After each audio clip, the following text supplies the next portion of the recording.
Hello and welcome to a new episode of the Game Informer Show podcast. I'm your host, Ben Hansen, joined by Kyle Hilliard. Hi. And from Orbulon 10, we have JV Gwaltney Skyping in. Hey, everyone. Welcome. We're here to talk about No Man's Sky Next. The biggest update yet, probably, for No Man's Sky. It certainly seems to be picking up a little bit of buzz for No Man's Sky again. So you two have been playing it. I played a little bit. We're going to talk about that. Mega Man X Legacy Collection. 1 and 2. All right, we'll talk about all that stuff. Very weird structure. And then after that, talking about WarioWare Gold on 3DS. It's coming out this Friday. I'm very, very excited to talk. I have a page of notes about WarioWare. Kyle. I like those games a lot. I'm pumped. Then we have community emails, middle of the show. Back half of the show, we're Skyping in Edmund McMillen to talk about Binding of Isaac, which, JV, you're a big fan of, right? Yeah, I love that game. It's like my second favorite roguelike. To Spelunky? Yes. Of course. Everything's second to Spelunky. How would you feel about Binding of Isaac if they turned it into a card game that was funded through Kickstarter? I mean, for real. I'm at this point in my life where I'm looking to get into more physical games, more board games and stuff. So that's like another outing. Like, I would play that. Everyone reaches that point in their life. You hit a certain age, gotta have more. You have enough friends after you get like 5 regular friends. Yeah, they recommend you get a physical card game once per year, I think, past the age of 30. But anyways, this is Binding of Isaac 4 Souls. It was a Kickstarter project, and it succeeded wildly. So it's just a good opportunity to talk to Edmund about his life recently, too. Meat Boy Forever, there's a lot of confusion about the state of Team Meat, what's happening there, so we're going to dive into all that stuff. But for now, JV Gwaltney, No Man's Sky Next. Yeah, so I've been checking out No Man's Sky for us. We're checking it out for like a week. I'm just playing it for a week and updating, my impressions and what I find in my interstellar journeys. The first day was kind of lackluster, I guess, because I tried to start a new game, just going blind again after not playing for like 2 years or however long it's been since the game came out. Yeah. And so the game opens up and you wake up marooned on a planet and you have to repair your ship. So I start doing that. And then I hit a point where it's like, okay, now go find this thing to fix your ship. It's off planet. And there was no way for me to get off planet.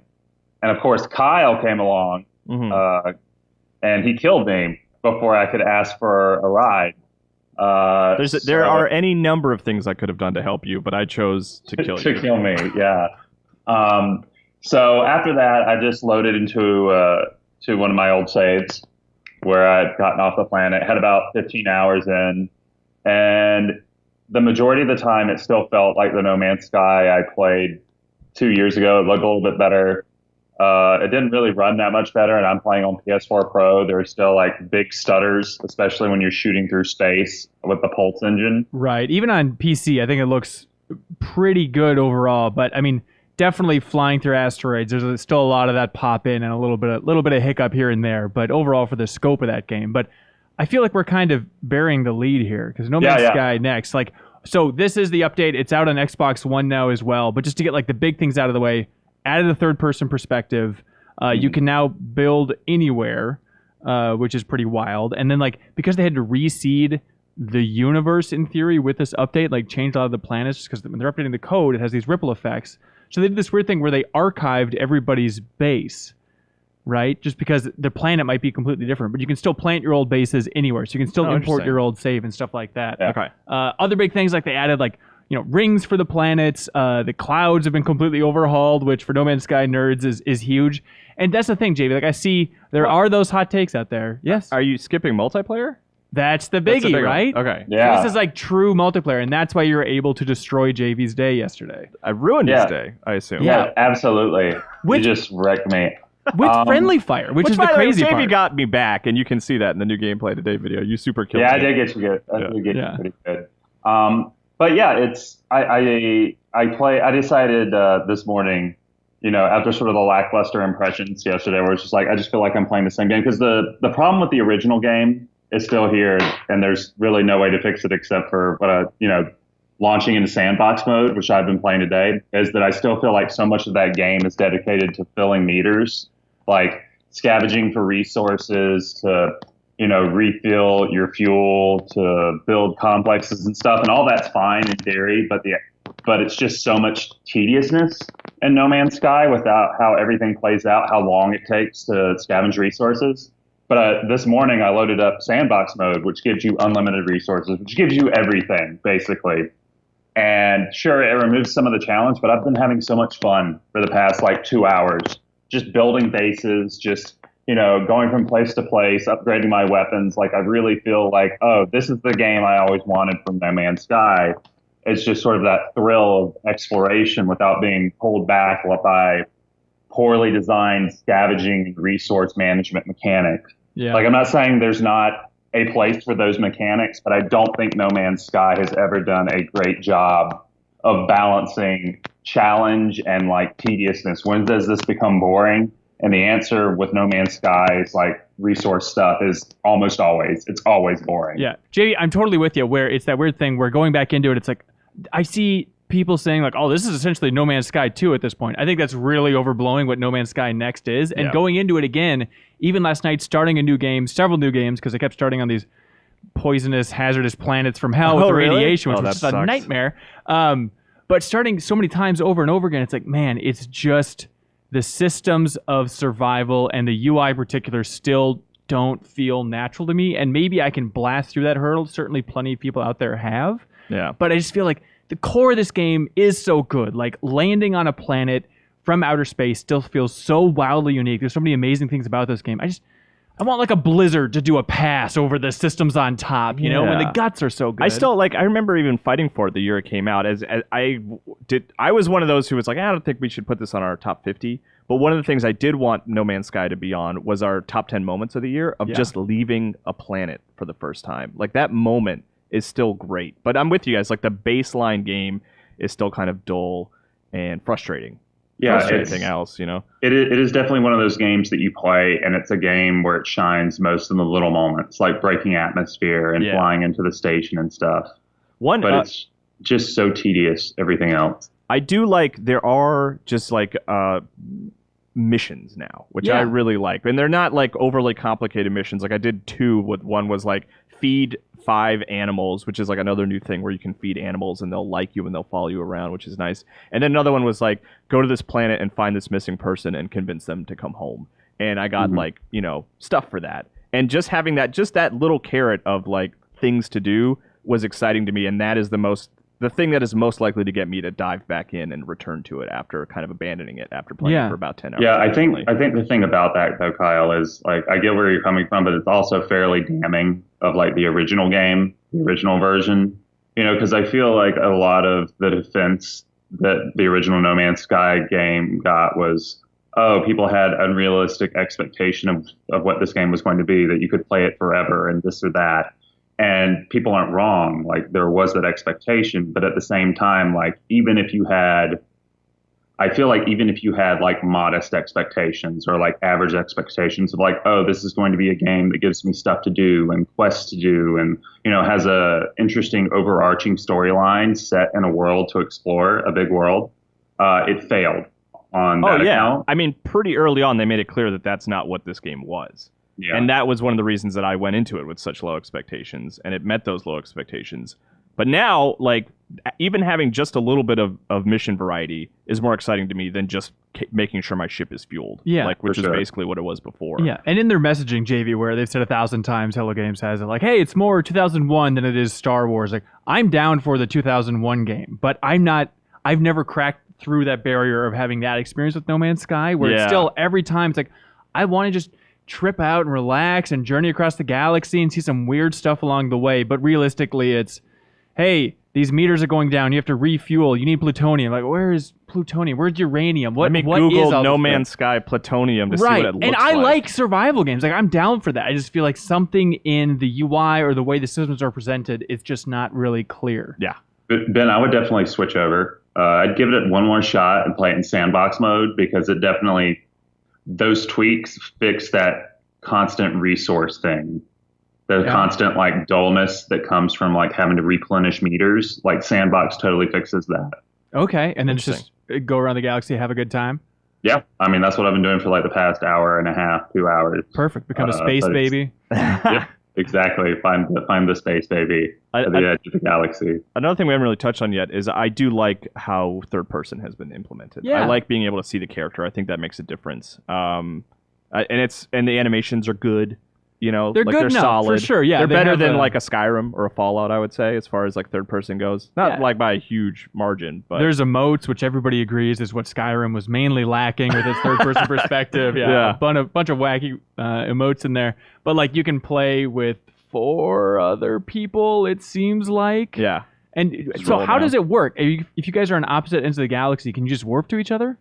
I feel like you have it's fairly conventional. I joined Kyle's game, his lobby, and it put me in his system. So it's not like, oh, you have to warp to your friend. You can just fly to them. And Jamie, that was when you started a new game, right?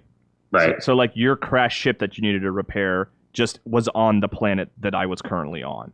Yes. Right? Yeah. Okay, gotcha. And eventually you guys can run a freighter together, which I know Sean Murray in interviews, he said like, it's about 1 hour to get to the building mechanics if you start from scratch. Then about 6 hours, you should be able to be piloting a freighter and doing missions, launching stuff from there, which seems super fun with a group of friends if you can get through that No Man's Sky hurdle. It's a big hurdle. It is, but it's interesting, like, in the messaging with the launch, Hello Games, notoriously, they were like Willy Wonka locking themselves back in the chocolate factory for years. And then Sean Murray came out last week and did the Willy Wonka roll on the carpet. Ta-da! Except his was like a big shoulder shrug. Oh, sorry.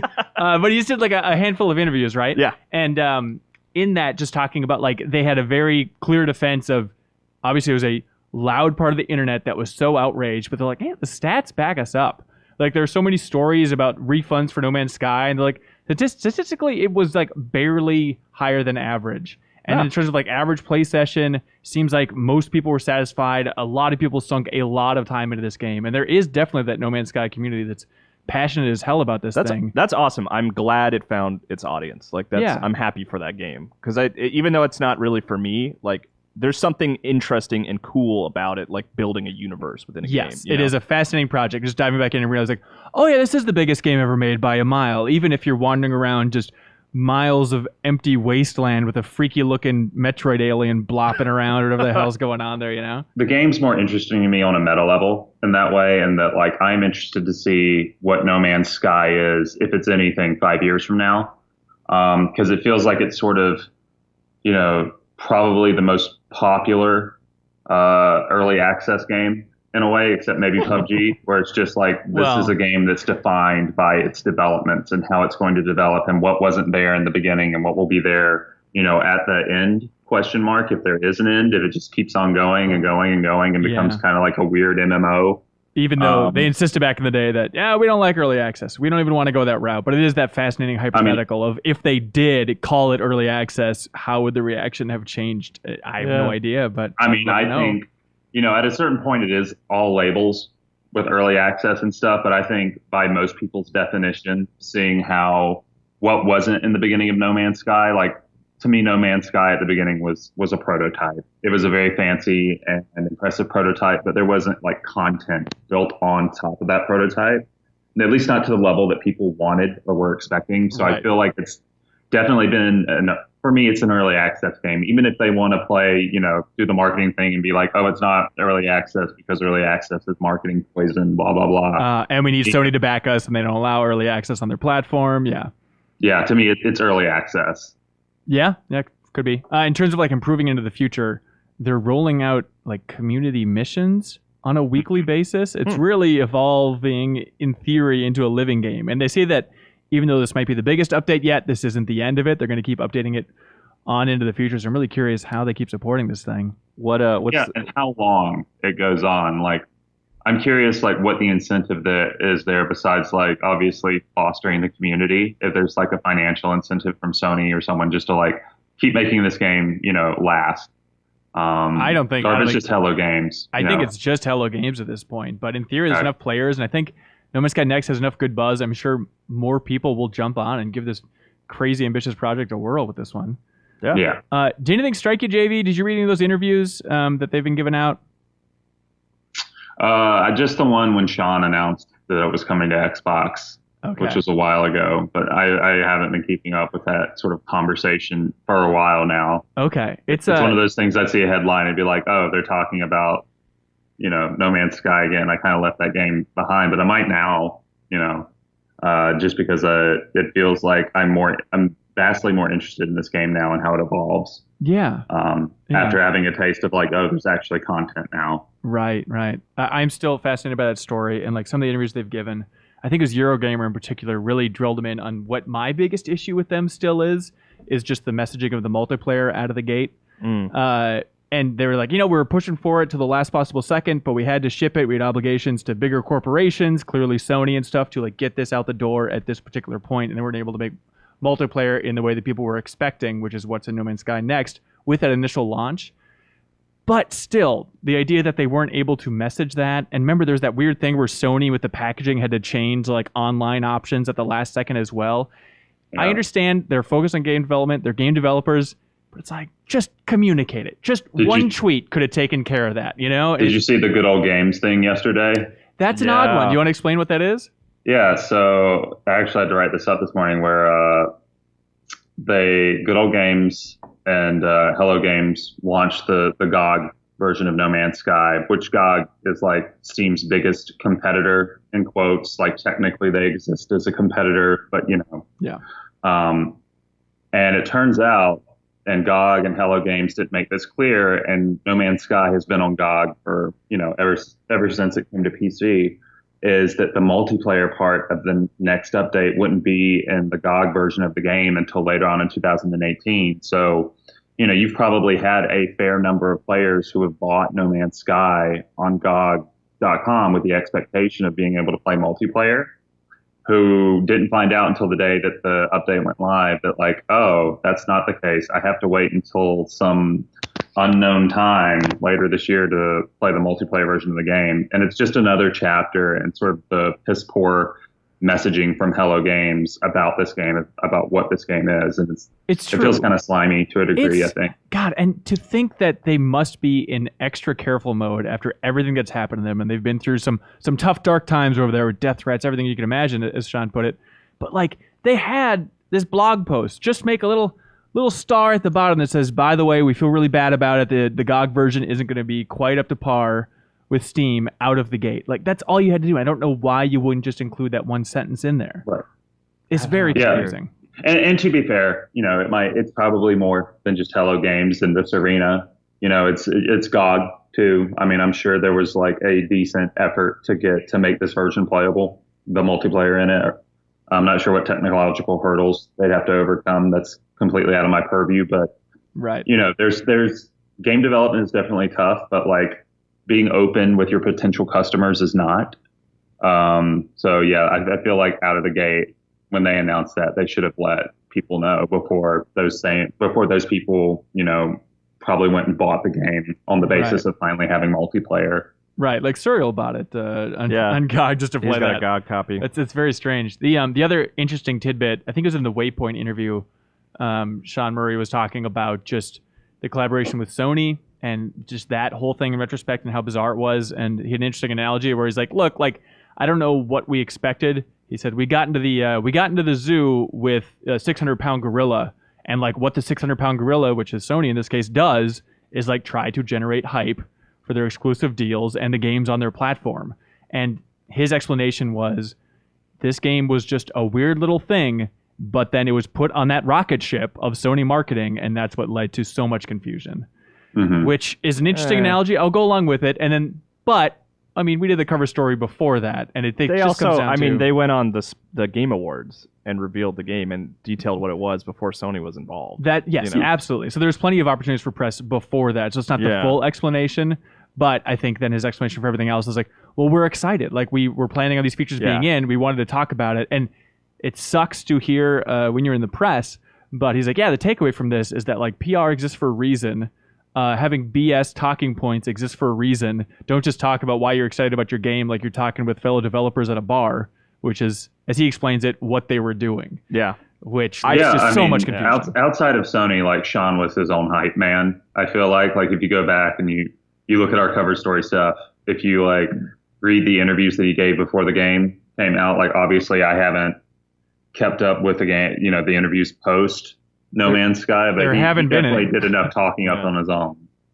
Yeah. For better or for worse. Well, the talking up thing, there's always the, hey, one man's lie, all that stuff. I still insist, like, that, he's not lying. Yeah. They were planning on doing this. Just some stuff didn't quite reach that finish line, and they did a very job at communicating what isn't. No.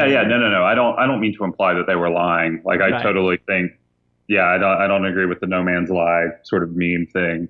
But also at the same time, it's like, have some expectations in there. Like, it feels like in interviews, at least, like, I understand like marketing campaigns and stuff, like it's usually good to sort of like temper expectations, I feel like. And I think developers are good at that, usually in interviews from what I've seen.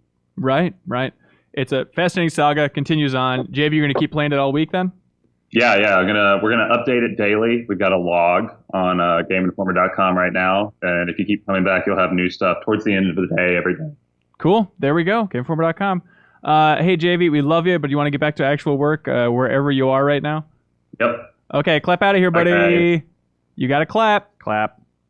Serial Vasquez, welcome to the Game Informer Show, sir. Hello. Honor to have you. You're here because you're an expert on all things. Not only Destiny 2, which the cover story coverage is still going on, That's including right. a special edition tomorrow on the podcast.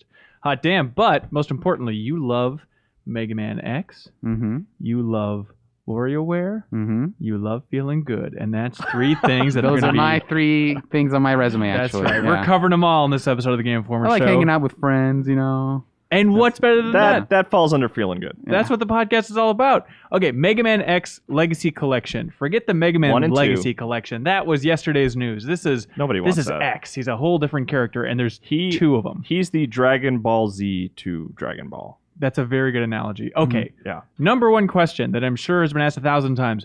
Why do they have to split this into 2 separate games, Mega Man X Legacy Collection 1 and 2? I don't know. So how does it divide? Okay, so it's 1 through 4, and then 7 through 8.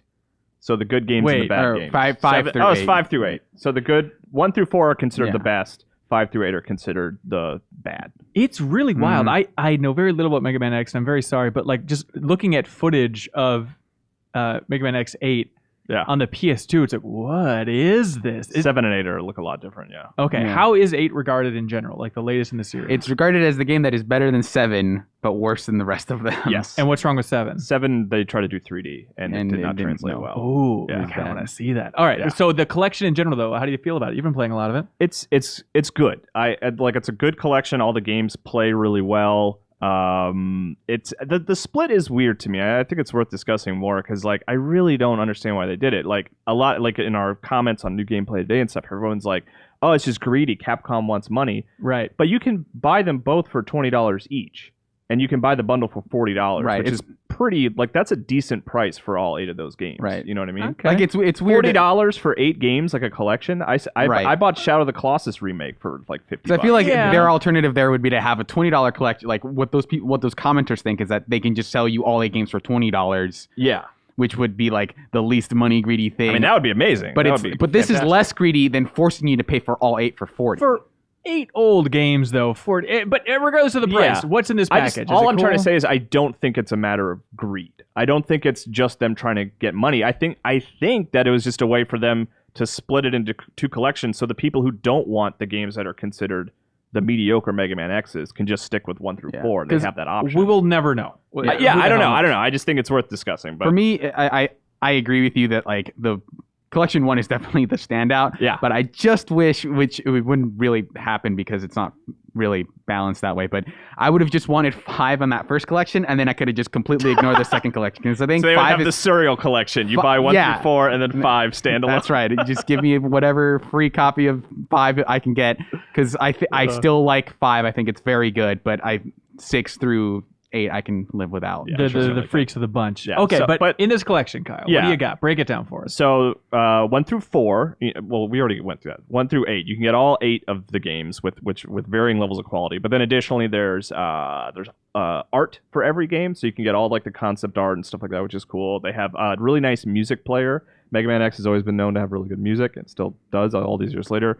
So it has a really nice music player. There's including with the music player, there's something which I think is really cool where you can just like play gameplay from the game. It just like, plays clips. Yeah, it's like if you ever gone to a video game concert and they like play clips on the screen behind them. It's kind of like that. Where it's like, here's a nice montage just to kind of jog your memory. So you don't have to stare at just like a quick timeline. Yeah, that's really nice. I like that a lot. And then you can play all the games in multiple languages. You can play the Japanese version and the English version, which is nice.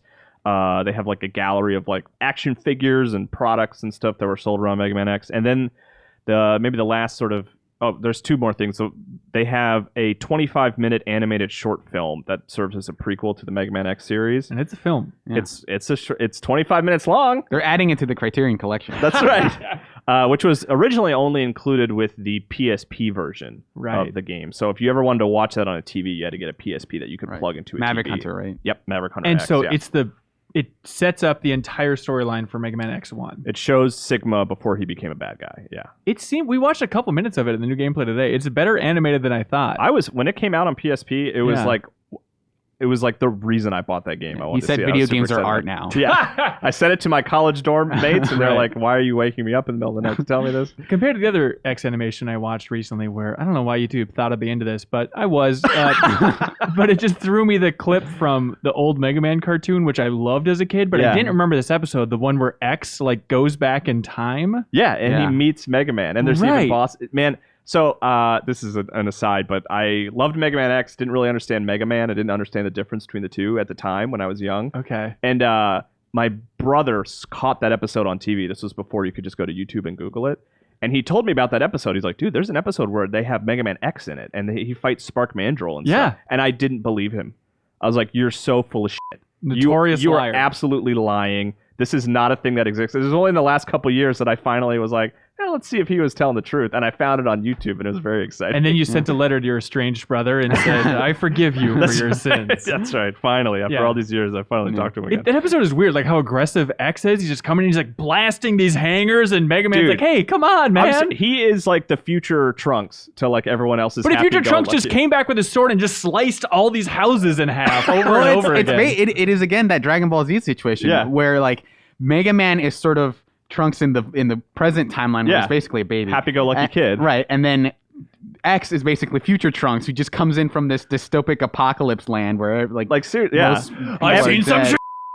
Honest to God, every game ends with him looking over a cliff and asking himself, why do I have to keep fighting this war? Really? Yeah. Everything's like it is very serious, Do you guys all like X more than the main line? I certainly do by a huge margin. Yeah. Okay, because it's got wall jumping and dashing and armor and it's just faster in general, more intense. Yeah.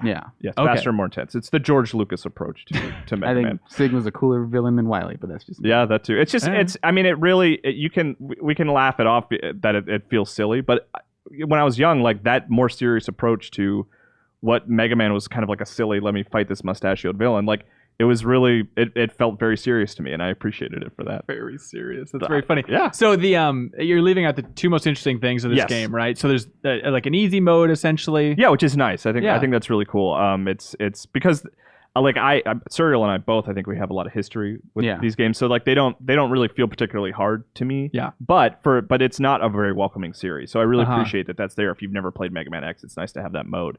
And then the other one is X Challenge, which is really cool. It lets you fight two bosses at once, and sometimes those bosses will be from disparate console generations. Yeah. So like you'll fight Chill Penguin from Super Nintendo Mega Man X, and I can't remember his name. Like the big walrus guy. Yeah, the big walrus guy from Mega Man X4, which was a PlayStation game.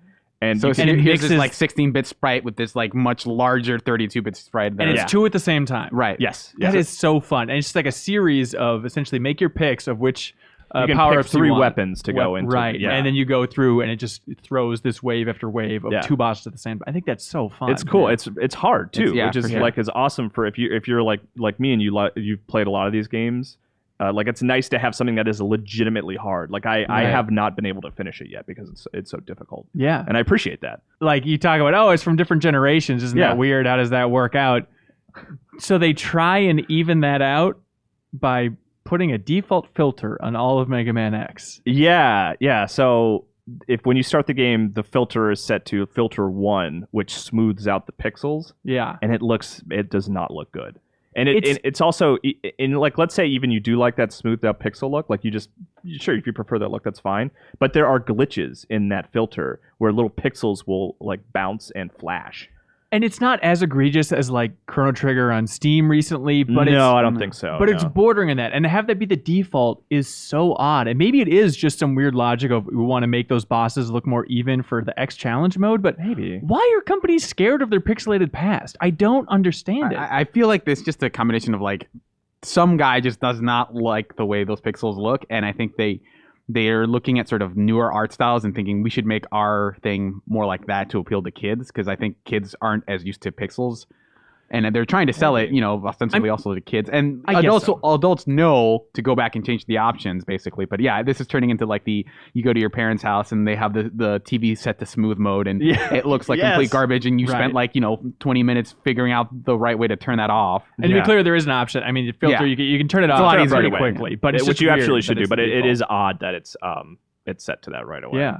So there was some buzz online for a while about like, wallpapers in this game. Are they going to tease Mega Man X9? Because they technically teased Mega Man 11 in one of the Legacy collections with the art from the new boss. Yeah. Anything like that? Not that I could find. Okay. I beat the first 4. So I beat all 4 games on the first collection, and I beat 5 on the second collection. So I haven't beaten every game. There might be some like unlocked there or something like that. But there was the reason it came up to begin with is because there's a trophy or achievement or whatever that says like, look at 10 images in the museum and then change the wallpaper to the secret image. And so I unlocked that, and the wallpaper was just, I mean, it's a screenshot from Mega Man X1. It's like from its attract screen. And but a secret screenshot? And no. Oh. And so the achievement, trophy, like I got the achievement for switching it to that wallpaper, but it did not tease a potential X9 in any way at all. Really? So unless there's some super secret thing that will be uncovered in the next couple days, I don't see anything like that in there. Yeah, unless it's like they're teasing that it's like the bridge game between Mega Man and Mega Man X or something, which would be cool. But Zero. It's not Mega Man X9 as far like I saw that image and it looked very, very intently at something, but I didn't seem to. Yeah, there's like little bits of text on there. Because we all analyzed it. Like I sent it to everyone. I was like, "Hello, if you like Mega Man X, tell me if I'm missing something here." And we all looked at it and we're like, "Nope, this is just a screenshot from the attract screen of Mega Man X1." I can't have it all. I think it's okay. Kyle, I'm curious about your official ranking of all the Mega Man X's. I believe you have a post-it note. I didn't even do mine. Okay. Do you have? Could you? You can say agree or disagree for every one of Kyle's. Okay. I mean, should I start from the bottom? No. How about you guess my order? No way. Why don't we drag this out for as long as possible? Okay. So start from the bottom or start from the top? Top. Okay. Mega Man X, the original. Okay. It's a near perfect game. Mega Man X2, I like a lot, and then I jumped to X4, and then back to 3. Okay. And then to 5, Serial's favorite. Mm-hmm. I don't know, maybe. Well, it's not my favorite. I just think it gets a bad rap. Yeah. Marry it, dude. And then 6 at number 6. And then X8 at 7. And then Mega Man X7 is far and away the worst in the series. I would probably rank 5 below 2. Yeah. But otherwise, I think I agree with you. Some of the secrets to uncover in 2 are harder than they need to be. Like to the point where like you'll know exactly what you need to do, but it's still a huge pain in the ass to do it, which I think is kind of frustrating. But what kind of secrets are there? Well, like you can unlock armor pieces, like you can improve your health and your shooting and your dashing and stuff like that. Yeah. And in most of the other games, like the trick is just figuring out where they are. Like you explore, you find it, great. But in X2, there's a lot of parts where you're like, oh, I see it, it's right there. But then like you have to get the jump like just perfect, and it's like unnecessarily frustrating. Overall, what are we looking at? You recommend these things? Are you having a good time? Obviously, they're some of your favorite games. So So like if you're like me and you really love those games, like it's great to have them on a modern console. I'm excited to have them all on Switch in particular. If you're at all curious, I would say probably get Collection 1, and then maybe if you go insane like we have, you get the other collection as well, and play the rest of those games. Yeah, you can just, if you just want to try it out, see what it's like, just get Collection 1, and then put it on Rookie Hunter mode. Like just take it in. Don't feel like you need to impress anyone by trying to play it. They're at a weird spot. Like difficulty. They're not pushover. Like they're kind of difficult. They're not like brutally hard, but I think a lot of Mega Man X's appeal is not necessarily from its difficulty. It's how you can move and like a lot of the upgrades and stuff. So like I don't think you're missing out on too much. Combining dashing and wall jumping and stuff like that to get through the level really quickly. Yeah. So sweet. I would get it. Check it out. It's good. All right, now let's get to it. WarioWare Gold. Mm. The 3DS is alive and well, That's everybody. right. It's really crazy to be playing this on a 3DS again. And they really charged that sucker. Is this the last 3DS game we'll talk about in detail? No, I bet we'll cover Bowser's Inside Story, the remake, at least. Yeah, okay, yeah. And I'm sure there's going to be a couple other weirdo things. I'm sure at E3 next year, Nintendo will announce another Zelda for 3DS. Just something completely out of the blue. I'm sure we'll Samus still returns. Just relaunch it again. Here we go. Samus Returns Strikes Back. Will people please pay attention this time?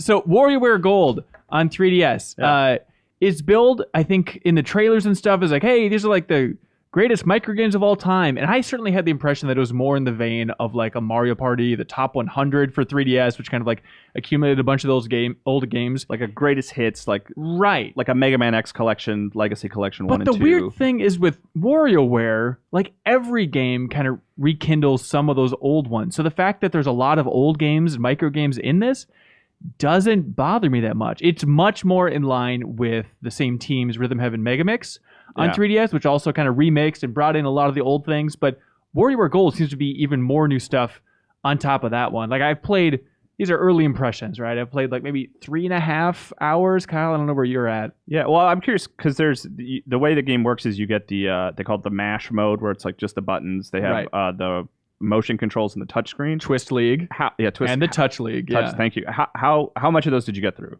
Oh, I finished the story. You did all. Okay, great. Yeah, I did the first 2 rows, so I'm working my way through the motion control ones. Okay. Yeah, that's the way it works, right? So it's fun because it's going through the different generations. Where starting out with MASH, it's okay, original WarioWare. I've played these games a million times, but they still add a surprising amount of new games in there, and also just seeing those old classic games that I've seen so many times, but with new art is kind of jarring. The classic WarioWare catches the the bottle sliding across the thing, in but HD, I guess you could say, right? HD for 3DS. Maybe new assets too. I think. I think so. Yeah. Or the cat with the umbrella in the rain. It's oh, this looks good now. This is very strange. Yeah. Is there any sort of in those structures of leagues and stuff? Is there any hint of story? Because I remember them having. Oh boy, is there? In fact, we should talk about it. There is a story, an in-depth story. And it is fully voiced. Really? Wario has full sentences of dialogue that he says. Wow. There's more VO from Wario in this game than I would argue any other WarioWare appearance combined. Maybe more than Breath of the Wild.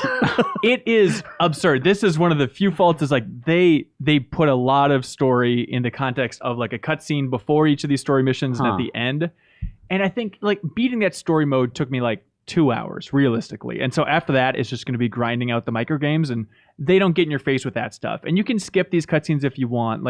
They're all fine, just north of fine. There are a couple that made me chuckle. They're funny. Right. They're just played little for jokes. Cute shorts with pretty simple animation. But I was convinced that it wasn't Charles Martinet talking as Wario because he talks so much and his voice is deeper and weird, but looking up the credits, it's totally him. Well, I think the reason that you thought that is because you never hear Wario say more than I'm gonna win. And so to hear him be oh, I'm gonna make a video game and then I'm gonna start a contest. Oh, I gotta make this money to make pizza in my microwave. It's and the other thing you have to remember about this thing is to always mash the A button. It's okay, Wario, we got it here, so buddy. Weird. It is very strange. It's kind of unsettling. And so the overall story premise, it's kind of a remake of 1 where it's Wario realizing that hey, video games make a lot of money. I'm gonna make some gold games, right? And so he calls all his dumb friends like Jimmy and Orbulon and all that stuff to come make games for him. But then this is where I lost a thread. It's also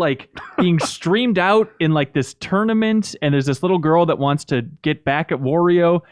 It's a WarioWare style story, right? Those characters, it's fun to see them talk and be presented in that way, but it's a little bit too much. I like all the voices overall. It's weird to see them talk, but I don't dislike the voices. Right. But this is very, very important, Kyle. I know you haven't unlocked it yet, but the most interesting thing, and what almost redeems the amount of cutscenes that there are through the story progression, is one of the things you can unlock through a little gacha system, right? Where the whole thing, we'll get into it in a bit.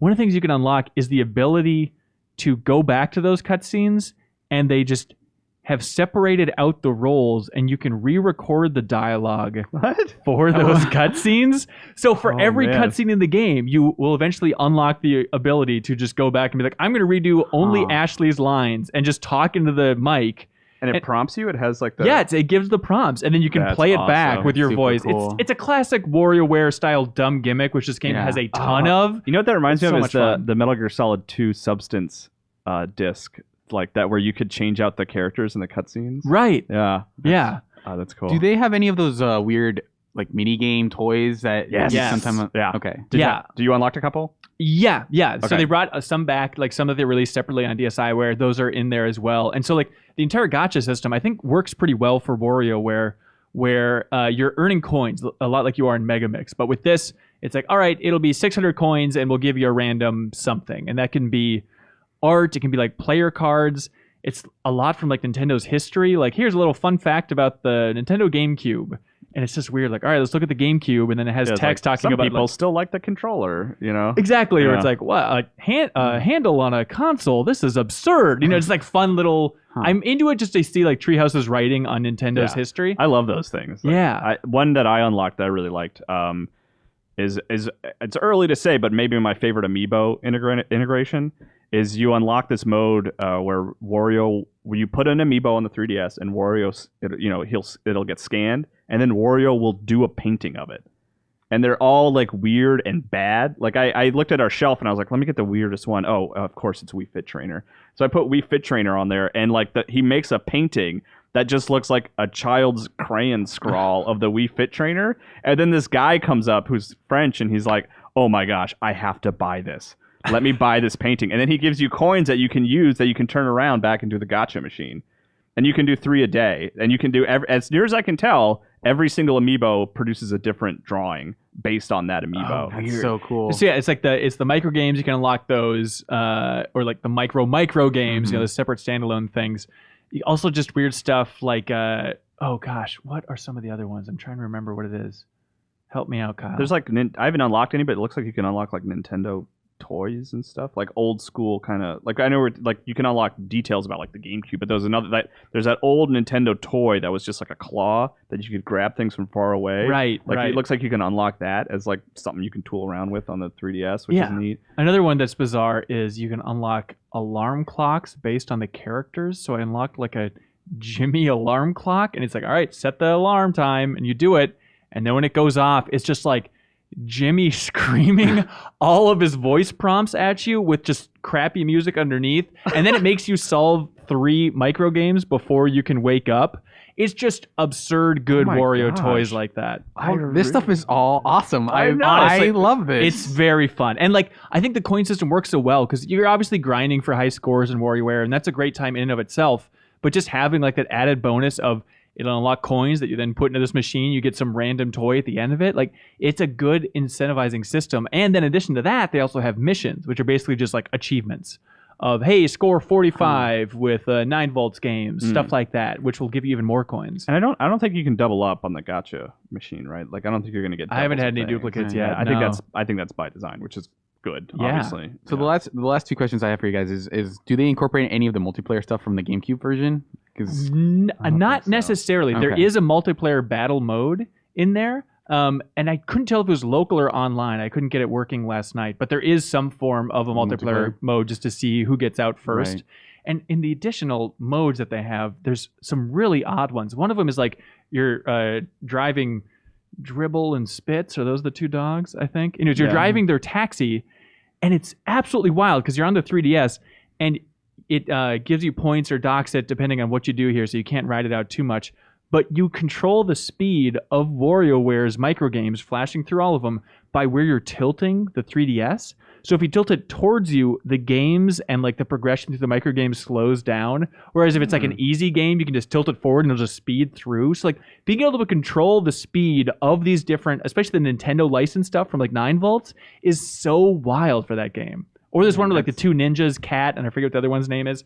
But like it's the top and bottom screen on the 3DS. And so the second she finishes a game up here, then she tosses it to her friend, and then you're playing the next game down there, and it just bounces back and forth between the 2. This is like Tetris DS, but for WarioWare, basically. Dude, I really have been enjoying my time with it so far. It seems like almost everything I want from a WarioWare game. I haven't noticed. Except for its platform. Well, that's the thing. And they do enough 3DS specific stuff that I'm less burned about it. But just imagine the hype this game would have if it was launching on Switch compared to 3DS. Yeah. 20 times as much? probably. Like, it's I'd take crazy. 22. Yeah. Probably 22. for 22 Christ's times, sake. yeah. Do they do anything with the Wii version? Like any of the games from that? They well, Smooth Moves? Smooth Moves. right. Good question. Not really. There is a micro game that incorporates the Wii, like the Wii Oh, menu. like literally the Wii? Okay. Literally the Wii, which is Okay. very fun. But they do not necessarily that one, but it does remind me of that for like, because you have the Touch It League, the Twist It League, and the Mash It League and all that stuff. And then there's, not to spoil anything, Kyle, but there's kind of like a remix where it's everything at once. And that reminds me of Smooth Moves. Because you remember with Smooth Moves, it would give you basically 2 prompts where it would say, hold the Wiimote like this, and then do this, and go. Right. And so this mode, it'll have basically that, where it's like, all right, you're going to be twisting it, and the game is this, and then go. But it feels Okay, faster so like than Smooth modifiers. Moves. Okay, that's Yeah. really cool. But in terms of like the ongoing legacy of WarioWare, it incorporates much more than I expected. It has like some Game & Wario, very Really? specific I was just about to ask that. Yeah. modes and references, which is kind of fun, that Wii U game. And then it's one of those things I didn't even Underrated. think about, but like, especially it comes through with 9 volts and 18 volts and 5 volts games. They're all in there. But they pull a lot from Nintendo's history since the last WarioWare game. And with the 3DS hardware, they can do even more. So there's weird stuff where there's like a Wind Waker micro game, and there's a Mario Sunshine micro game. It's There was a really, Pikmin one. that's Yeah. good. yeah, it's just weird to see these like fully 3D micro games, Yeah. but they all work really well. Anything from DIY? Like, do I they didn't have any play sort of DIY. creation? It's basically like, does it have a creation suite? No, not Okay. that I've seen so far, and I think I've unlocked all the modes at this point. Okay. I didn't see that in there, but overall, like people always said that Twisted was the best WarioWare. That's what a lot of the hardcore fans Oh, really? always said, which I found interesting because I never played that one either. But going through like the Twisting League, it started out and I was like, motion controls, this gimmicky stuff. How creative can it be? But I think those might be my favorite set of micro games. Yeah. There's a lot of really wildly creative stuff in there. The Touch It League, I think, is fine. There's some fun stuff in there too, but I think WarioWare Touch. That's what it was called on Yeah, DS. the DS, I think yeah. that was actually the one I played the most. oh really? Like, Okay. I remember getting unlogging everything, but I love the original. Like I Yeah. like the Twist It League too. Like I like Twist It on Game Boy. Like it was like same sort of thing where I was like, I don't know, motion controls, we'll see. But it's simple. It's just rotation entirely, and they do a lot with it. And yeah, I think the original is probably still my favorite though. Yeah, certainly the one I played. I didn't even play the original. Like, I played the DS one was my first one, and then I played yeah. the GameCube and Wii ones, and then I went back like through that ambassador system. I played the first one. That first one is still really, really good. It's amazing. Yeah. I don't know if it's worth pulling out. Maybe we can do the new gameplay today, which in theory should be up on GameInformer.com by now.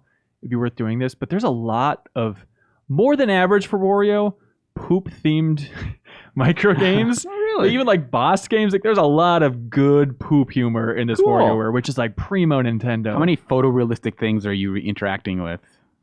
Of like There's a cats and couple. things like that? Yeah, there's a couple in there. The art in a lot of the micro games, I just love. Even some of the new ones, it's just wild. Is the one where you're trying to run out the roll of toilet paper, is that one still in there? I I think don't it know. is. Okay, Yep, good. yep. I'm pretty sure it is. Yeah, Good. and so there are 300 micro games. So they say. So yeah, it's not every micro game, right? Like it just doesn't says, seem that way. Okay. Yeah, I'm Which trying makes to sense. think of I mean, there's some that just wouldn't be compatible, on Right. DS, I like wish the it was Wii the ones in Smash Brothers particular. ultimate strategy of, hey, we've got Yeah. everything in Like there. they could just say flat out, Every like, game this is everything. here. Yeah. Right, but it feels so close to that, and I don't want to. It feels like a new game, which is the big takeaway for me. Even not spending New a lot enough for WarioWare. Yeah, like I mean, there are a lot. It's only about half the games that I'm like, oh, I remember this one, and maybe it's a matter of some are new, but some also I just don't remember. Yeah. But it's enough where I really feel like this is a new WarioWare experience, which is exciting, which is more than I expected of it when I first started. Yeah, absolutely. I'm really, really loving it. I would definitely recommend Can't wait it. to play it. And it the story mode. It's short. Oh wait, we can't. Hanson bought it a couple episodes ago, so he's the only one that's allowed to play it. Yeah. Oh, that's I don't know if you right. recall. That's going to come back to haunt me the rest of this year. This is an old Wait, reference. Kyle, how are you playing it then? Oh God, what am I doing? We're the same person. WarioWare Gold, 3DS. There we go. You guys want to move on to emails? Yeah. Here we go.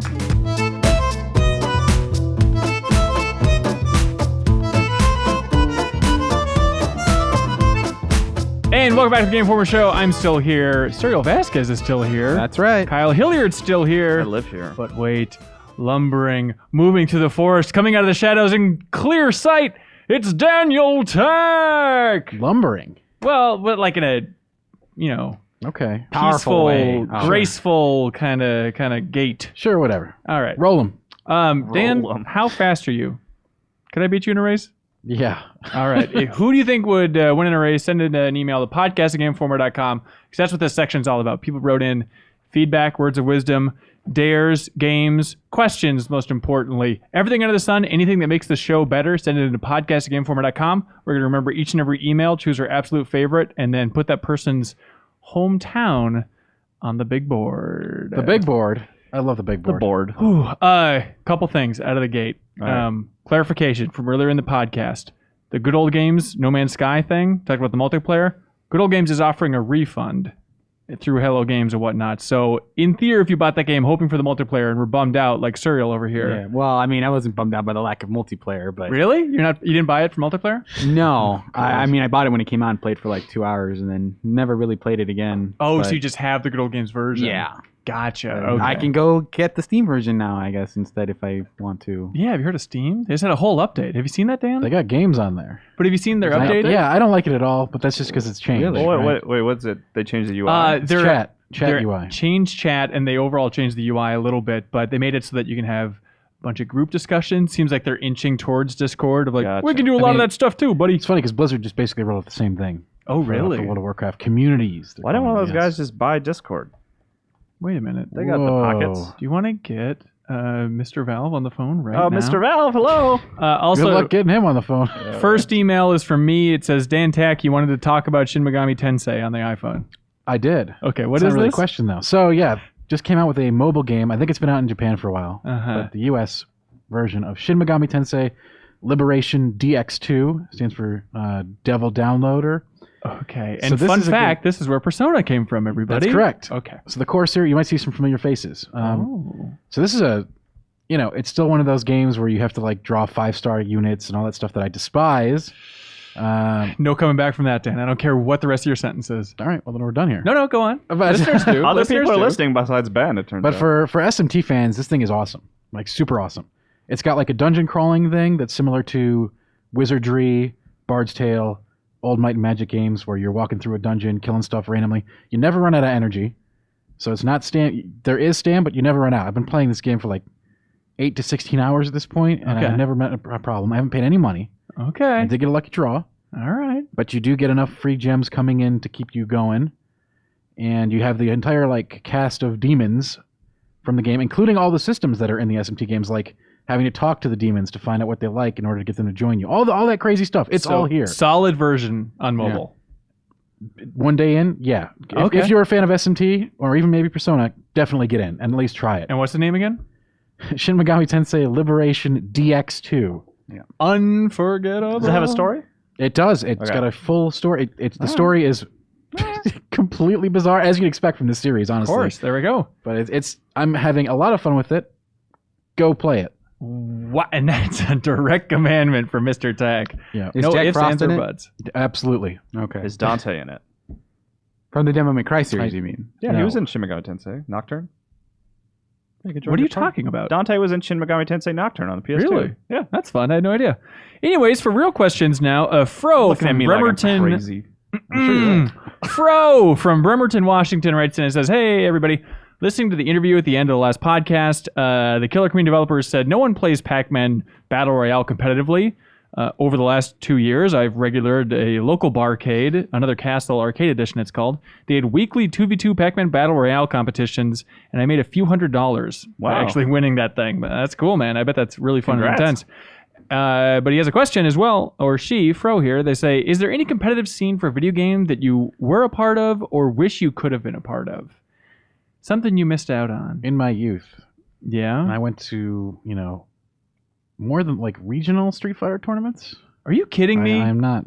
Regional. I didn't get anywhere in them, but like, That's still pretty I cool. went to bigger ones. Yeah. Throw my hat in the ring, That's But you mainly played Super Nintendo Street Fighter. Yeah, we're talking old school here. Oh, I know that. But I mean, for the competitions, were they playing on Super Nintendo? Yeah. Oh, weird. I know. Okay. And Dreamcast. Man, this was a long time ago, so forgive me. Yeah. It was Marvelous SNK, I think it was on there. It's a long time ago. That sounds fun. You want to go back? No. Okay. And I guess you could say I played WoW semi-competitively. I had some server first on some of the... Really? Yeah, back in those Burning Crusade days, Pretty good, vanilla man. days. Pretty good. Serial, you're a big competitive lad. Yeah, as someone who A, didn't live in the Bay Area for long, and B, was super young when it happened.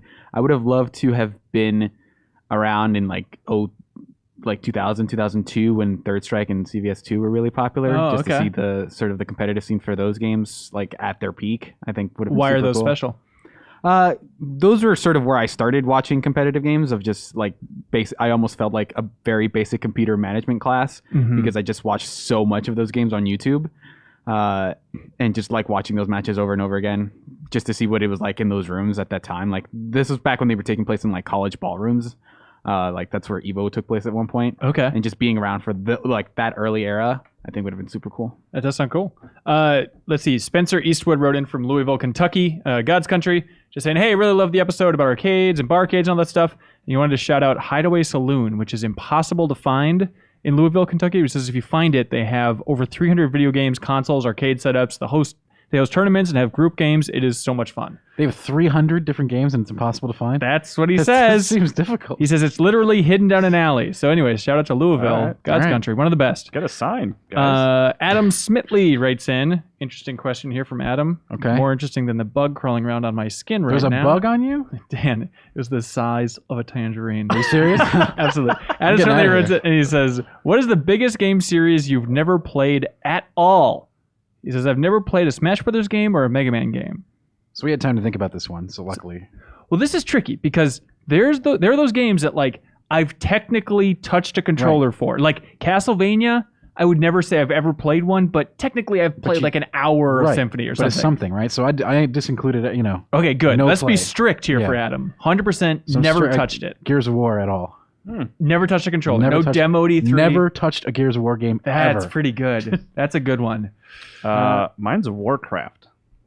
World of regular Warcraft. Any Warcraft? Never touched a single anything. That's huge. Not even. man. Wait. What about Hearthstone? Those are Warcraft characters. Oh, I downloaded Hearthstone and played around and deleted it. But you're playing around in it. So Unless does what that- you're playing around with is holding it down long enough to delete it. Yeah, then I think. that's a good point. But yeah, that would be the one exception. Okay. Would be Hearthstone. I don't think my examples are as big as yours, but like Harvest Moon, Animal Crossing, Pretty good. Why Why do you hate fun? Jack and Daxter I've never touched.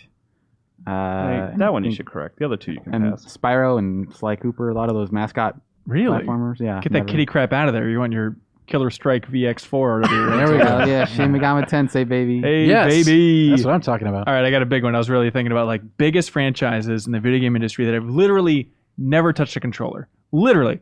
Okay. FIFA. Has anybody touched a controller for a FIFA game here? That's what I haven't either. I played I a lot of touched a controller? Yes. Okay. Store demo. Does that count? Yeah. Yes, it does. I played a lot of like either I don't remember the name. Is either just FIFA Cup World, like Road to World Cup '98, or some something with '98 in it. But I played a ton of that. I with my rented a cousins. FIFA for N64. and- Ooh. That's I played it on 64 as well. Oh, wait. I'm getting Did beat on FIFA release for technicalities Game here. Gear? I had a soccer game on Game Gear. Maybe it was a Oh. FIFA. Was that around back then? I don't know. Probably. It's eternal. It'll outlive us all. I better. Oh, yeah, that's true. League of Legends, I'm pretty sure I've never downloaded. I don't think I've fair ever one. controlled that. Yeah. I've never technically touched Fortnite. Really? Yeah. No. I have You I should have do not that. I don't played it. believe that. I have not. Did you hear about Dan Tank's review? I've seen a lot of like I was in my parents' place in Chicago and like our nephews were playing Fortnite and I watched them, but I never Yeah. touched the controller. You should play it. It's pretty cool. Yeah. My other people like huge it. one, I can't stop thinking about now because it's crazy that I've dodged this. Never touched a Silent Hill game. That is crazy. Yeah. You You don't should really play 2 and 3. horror That games. collection's backwards compatible. It's not the best version of that game, but Yeah. it beats not experiencing play it 2. at all. Just play two. Yeah, I think, Play a couple tried hours playing, of 2. Okay. Tried playing Fatal Frame 2 and it made me crap my I pants love for the Fatal- next week. That is So the best game. it's I remember that very week cool. when you crapped your pants. that was tough. They were talking about it out in San Francisco. Ooh. Joshua Knutson says, hey, Ben and crew, long time, first time, hello. My name is Josh Knutson. Hello. I am Hi. the head coach of the University Hello. of Jamestown's esports team. Whoa. Neat. Go Jimmy James! Whoa. I recently attended the National Association of Collegiate Esports National Convention in Atlanta, Georgia.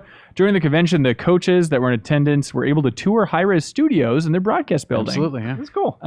He said it completely opened his mind. As someone who has loved video games my whole life, this was an experience that I know was once in a lifetime. So I got to see them actually developing Yeah. high-res wonderful games such as Smite, Paladins, and Realm Royale. Realm Royale. Coming to PS4 next week. And several games that the world has forgotten about. Yes. Wait, next week, really? Yeah, Oh, yeah. that's Oh, yeah, exciting. Hi-Res, did they make Tribes Ascend? They did. Here's Oh, newer. I played Tribes Ascend. Not Heroes of North. That was S2. Oh, okay. Confusing. I'd love to talk to Hi-Res at some point on the podcast. Let's do it. Let's make it happen. All right. Hey. If we just yell loud enough. Anyways, what Josh says is, what trip or story that you were a part of drastically changed your perception on a project that you might have had before starting your assignment? Ooh. Trip or story? This might be hard to believe, but a recent example for me was Spider-Man. I actually had What? I had low expectations going into Spider-Man. Like the demos at E3 did not excite me. But It was just that first one of the very quick time heavy and all that yeah, it was stuff. like very quick time. It looked very on rails. I was like, okay, I like Spider-Man. I like Spider-Man games, but I mean, this game still has a lot to prove to me, and it was really like going there and just playing in the open world for 20 minutes or something. That Yeah. it really turned me around and got me. It's super pretty good, but I excited. feel like, not to put words in your mouth, but I will. I feel like you went from like a 7 to I a went 10. from a 7 to a 10 on that Right. one. Yeah, We're looking for like a good 4 to an 8. That's the window we're really based on a jonesing trip, for. Right. Yeah? Okay. I don't have anything that falls Yeah. into that category. I was thinking like Monster Hunter World might be one where I went in just dreading that, because also that's just an intimidating game to cover when you don't know the series that well. But you didn't really turn around on that one in the end, did you? Yeah. You played it for a little. You played it Well, for on the the game cover- club. The game club, I put like 30 or 40 hours into that game. Jesus But I mean, Christ. when so it was you didn't announced, like it. Right, exactly, yeah. Well, when it was announced at E3, I don't think you had any interest in playing it, right? No, Like, it was no. just I even like- watched the demo at E3 and I was like, Yeah. okay, it still looks a little bit janky, not That's that into what it. you're But then leaving that cover story drop, I was like, I think I get it. I think I'm into the insect glaive enough to make it work. 4 to an 8? Monster Hunter, yeah, I bet Okay. that went around there. That's a 4 to an 8. I think one that might go from like a 2 to a 7 I is like this arbitrary range here. yeah, it's not it's not the most beloved of the series, but I think I actively disliked the concept of Call of Duty before the Call of Duty Ghost cover story trip, and then it was like going to Infinity War. Ghost is the one that turned you around, huh? It really Oof. did. I mean, it was more of just like interacting with those developers Sure. and doing the research for that trip and playing some of the Okay. previous ones, like going into it. Like, wait a second, these are well-made shooters. Yes, exactly. Like, oh, this is super fun. Those production values are great. What a twist. Yeah. Very strange. Okay, here's a weird one. This is from King of Zamuda. What? I don't know. That's not a real name. I think it's the actual king. Okay. Find Zamuda on the map. Your Majesty, what is your question? Hello, GI crew. Some gaming companies have taken the idea of releasing materials that are meant to enhance the video gaming experience and sometimes add clarity to key story themes within the game. Keep up. A great example of this is the Mass Effect series with the Mass Effect Revelations novel. You discover the history of Captain Anderson and Saren's entangled past that was only briefly discussed in Mass Effect 1, and how Anderson lost his opportunity to become the first human Spectre. It helps to have legitimate writers like Drew Karpshin on the salary. What are some of the best canon works you've read that improved the video game? Or we can go beyond books, I and guess, stuff, but yeah. I've never read a video game book. Wait, the StarCraft 2 comic book I read. That doesn't count. Okay. I'm not counting comics. It's got to be a Alright. real book. I freaking loved reading Shadows of the Empire after playing the N64 game. Is it like 100% based on that? So actually, if you in the next issue of Game Informer magazine, we will have a feature that goes into Shadows of the Empire, and we go into that a little bit. Basically, the book, the comic, and the game were all conceived simultaneously. And then they each took a section of the story. So the book covered Leia and Luke, the game covered Dash Rendar, and the comic covered Boba Fett. Is this like a Lucas thing of just make it like this? Yeah, I mean, to a certain degree, I think they, the people that made the game and the book, they picked where they wanted the story to take place. And they were trying to make, a Star Wars story that was separate from the films that filled in the gap. So, I loved that game, and then I really enjoyed playing the novel because I got to see it from a different perspective and with the characters that, I loved, Luke and Leia. Right. So that was a big one for me. Oh, that's cool. Would you recommend it? Do you think it would hold up? Okay? I don't know. Probably wouldn't hold up today. It would be interesting to go back to it and read it. Yeah. Kyle totally wrote that question in so we could answer that. I didn't. I need to talk about Shadows of the Empire. I really like those Witcher books. I think they're real good. That's, well, Based on the game. the game enhances the Right. books, right? Yeah. Right, but having played the games first, obviously going back and yeah. playing some of those books or reading some of those books, it's like seeing stuff like there's a quest line in The Witcher 3 that resolves a plot line from the book, like the first book. Yeah. And seeing that stuff come full circle and just develop, learning more about Triss and Yennefer and Ciri and stuff like that. They've been pretty good. I think I could have read them when I was a kid without having played the game and still enjoyed them. I have a question for you guys. It's not related to this at all, but Of course it is. first of all, call an angry Joe out. No, not really. What do you think about this hypothetical? Where is this coming from? Here's this conundrum. It relates to The Witcher, right? When we were on the Witcher 3 cover story, Witcher 3 hadn't been announced, right?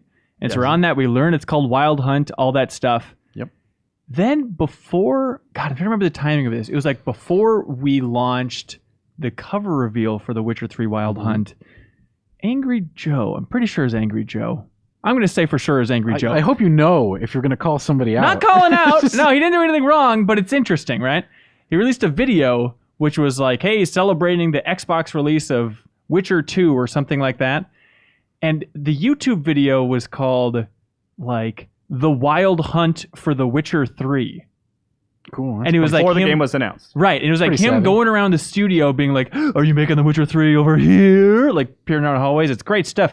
But the I love Angry Joe. But the Sounds anyways, like it. and then I brought that up before and people were like, well, Wild Hunt's a big thing in the books, but I think that's too much of a coincidence. I think he had a heads up on the name of that and was trying to get that SEO in early. What do you think about that? How are we Yes. supposed to know? I think Get I a don't think heads you're up? insane. He would have to be a He was in the pretty. studio. I mean, I don't know much about Angry Joe, but he I would have know to be two a pretty things big about Witcher him. because like I'm like 3 books in at this point, and I have not heard anything about the Wild Hunt yet. Really? Okay. So I don't know. I think it's pretty likely that he could have had a heads up given. I think if How it the was industry at the works. studio, there's a It was good chance. It was a slick move on his part. I think. Call me Angry Ben. Do you think he had to run? He ran it by anybody beforehand? I don't know. I don't know. Remember now this Angry is, Joe, you write into podcast@gameinformer.com. Well, remember please. Well, someone's going to show it to him for sure. So we you're going to talked get an answer. we talked about that because we were talking about that with our Dragon Ball coverage, and it was before they announced Android 21, I think. Right? Yeah. And we were like, oh, here we should make a video that's like 21 things about Dragon Ball or something. 21 like that. things to know about the androids. These Yeah, are the yeah. super cool conversations Yeah. you have. Oh, and then boy. most of these Didn't bad pull the ideas are trigger shot on that down. one. No. Also, mainly because we didn't know anything about the Yeah, we didn't know androids. anything about. We knew. Also, I it- googled Android 21 to see if he was like if she was like a canon character beforehand, and there are just tons of characters that are like, this might be Android 21. It's like some fan created thing. So But it's then like also they're impossible like to figure some it out. sites before the game called like sell Android 21, which is like, what? Yeah. That's Yeah. just confusing. It was but a I guess. confusing time before that cover went live. And then it was a confusing time during that trip. What a fun time. Also, if you put a gun to my head, and I finished that game story mode, put a gun to my head, said, explain Android 21's origins. I could not do it. I do not remember. I just remember being completely disappointed by that story. Anyways, here we go. Hello, GI crew. My name is Adam, and I'm from Fox Lake, Illinois. Couple things about this town. We're famous for police corruption. Congratulations. Oh, wow. Cool. We at one point had the most bars per population, with one still being right across the street from my high school. I like this place already. Cool, Let's- Adam. bar Gotta go to across from Fox high school. Lake. I started to think of a few things Microsoft could do, both reasonable and a pipe dream, to make their exclusives just as big as Sony's. All right, here's a strategy for There's a weird Microsoft. turn here. They could have them. That'd be a big part. Hello, I'm from Crime Town. How do you think Microsoft could turn this around? I'm very concerned. I feel, Our economy is falling apart. Anyway, Xbox.